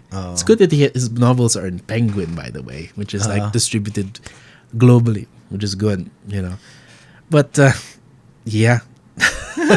Well, I suppose there are arguments pa rin about Jose Rizal, but I think that's also one tragedy na kasi kailan lang naman si Jose Rizal not just a little more than 100 years old, right, since his heroism. Yeah. Then which is not very long ago if you really think about it. No? Yeah. I mean, in fact, his novels were like borrowed like from a lot of Spanish novels. Even Count of Monte Cristo, by the way. El Fili is very Count of... But in a way, he's a Filipino not because he's pure. Because for one thing, he's part Chinese. May lahing inchik siya. Mestizo de sangle. Kaya nga sinasabi nila ng mga Chinese yan eh. Ganun sila, kine-claim nila si Jose Rizal eh. I mean, you know what I hate though? Is that when you try to define a Filipino, some people try to subtract the foreign. You know, but it's Filipino is like yes and. Like you accept, you borrow, but you add with interest. But it's what you add to the world, not you minus the foreign. Yes. Yun nga yung punto niya eh. Na parang kahit ano ka, pwede ka maging Pilipino kahit saan lupalop ka nang galing. Which is weird because he didn't even he spoke Tagalog. He didn't speak Ilocano or Waray and Cebuano. And yet, I think he should represent something that they that they experience. Although that's a problem. I guess that's why some people love Marcos more than Rizal. I don't know. Some people do. Hindi ko na alam yan. Diba? I don't know. Kasi, I think there's also, ang punto kasi ni, di ba, I mentioned kanina yung sinabi ni Ambet sa book niya na parang, Rizal wrote a lot of things to a people for a country that doesn't read. Siguro yung iniisip niya is yung directly na gawa ni Rizal. A lot of Filipinos are not really familiar. Hindi naman siguro yung culture of reading ang iniibig niya sabihin ni Ambet. Yung actual works ni Rizal. Ako, kung hindi ko pa na ano yung project na yun, hindi ko mababasa yun eh. Right. I would not have any interest in reading Rizal's work. And I'm glad I did. Yeah. There was this part na parang pumunta siya, nag-travel siya. And he was looking at the Niagara Falls. Diba nandun siya sa Niagara Falls? Ambet or Rizal? Si Rizal. Rizal. Si Rizal. Niagara Falls. Nasa Niagara Falls siya. Okay. And he was looking how majestic it is. And ang naiisip niya to compare it to is his little falls in Calamba. So yung Pilipinas na ano niya, parang kasi yun malamang yun pa lang ang falls. Ilang falls na ba nakita mo sa buhay mo? So malamang yun lang yung comparison niya, parang kumbaga walang sinabi yung falls namin dito pero hindi ko pa rin pagpapalit yung falls ko sa Calamba. Parang ganon. Ganon yung pagka ano niya sa pagka Pilipino niya. Yeah, it's not the rejection. To me it says something about him. Yeah. In a way, he's a global person rather than just like rejecting the foreign, you know, which a lot of revolutionaries continue. Like, pag Filipino first, Tagalog language. I mean, it's ironic. I came with a bag with Alibaba, like baybayin, you know. It's like, and of course, they put it in the National Museum everywhere. But in reality, I'm like, what the hell does this mean? We don't know how to read it. We don't write in this way. And yet it's like, oh, we're Filipino because and people have tattoos. But at the end of the day, it's like, but we don't use that. That's not our culture. And they try to like say that Filipino is native. They say that Lapu-Lapu is the first Filipino. And it's like, Ambet Ocampo is, I would say, no, like he was just a guy. He was a native, but he wasn't Filipino. Like the first Filipino, as we said, some would say Rizal. By the way, that's the title of Leon Maria Guerrero's. Yes, yun yung exactly the book that I love that book. Yeah, although Nick Boquin would argue that he has predecessors, but I suppose you can say he perfected and consolidated. Not perfected, maybe consolidated the idea of Filipino. Yeah, for sure he had inspirations. Yeah. Speaking of Ambet, do you remember that part? He had an article about when you talk about his works. But Noli and Elfili was robbed from the museum, National Museum. Like, someone tried to hold it for ransom, like 1 million pesos each. Like, Noli, Elfili, and Mi Ultima Dios. Yeah, that's a nice, story, But apparently the thief could not get the ransom. So it was Alessandro Roses, or Anding Roses, Department of Education, who tried to negotiate that ransom, and he would manage to get it back without paying the ransom. Which is fine. Yeah, but ano ginawa niya? Binatman niya? Parang kinausap niya, di ba? Talk no jutsu, Di ba si Batman, kakausapin ka, matatalo ka na. Yeah. But the weird thing is that he tried to. The weird question is, why did an ordinary Filipino think to steal Rizal's works? So we talked about earlier that Filipinos recognize there's something deep here. Mm-hmm. And when he even quote like Anding Roses, he even quoted na parang nakilabot din yung thief. That he wasn't that educated, but he recognized Rizal made something beautiful here. Like kahit hindi na naintindihan. It was all in Spanish, but he didn't understand Spanish. So yeah, I think that's a subject of the play that I actually kind of wrote. It's still, but it's based on Ambito Campo's work. But it's a question though, like, do we deserve, like, if no one would pay for it, not even the government, should we even care about if these get lost, like Noli and Ephelion, never found again? What would happen? I suppose that's one question that we should ask when we say, what parts of our culture should we preserve? Because some people say, for me personally, that would really suck. Kasi we don't even have our culture ng pre-colonial, the very scars, ang unti talaga. Yeah. Tapos wala pa yung Rizal. Yeah. I mean, at least US, they have their Declaration of Independence. Yes. Which again is it's like their Bible. It's their civic religion. Yes. And that's their basis of nationhood. Civic religion. Yeah. At least for us, well, maybe it's the least step, but that's too literal. But again, we should try to figure out like a civic religion, like a strong thing that binds us. Yes. Kasi in one ways, the elections, the reason why Duterte and Bongbong Marcos emerged, for the longest time, Ilocanos and even like the Bisaya or Cebuanos, they felt Tagalog, Manila, Imperial Manila, so they feel like they needed to assert their presence in the role of the Filipino nation. But I think in a way we need to incorporate them. Like they deserve to be heard. But I suppose that's part of the challenge here. How do we reconnect it? Because it's not language. Like the people who speak Tagalog, I think you discussed this with Carl in the previous episode, that Tagalog is not that widely spoken anymore. Like even back in the day when it was declared a national language, it just happened to be the national language of Quezon. But right now, there's still a lot of people who, well, goodly, like fortunately, they're trilingual. They would need to speak Tagalog, a little bit of English, and their regional language, not dialect language. So if a politician spoke in their regional language, they would feel really close and, they would feel strongly affected. So a lot of nations had at least in Europe, they were able to consolidate French. Of course, there are large dialects, of course, that were united under the French language or even German before, or even Anglo-Saxon. It used to be two languages, English. So in a way, they had a long history of fighting and consolidating that language before they could have an English, German, French identity. The Philippines, we did not really consolidate unless there's an umbrella title of Filipino.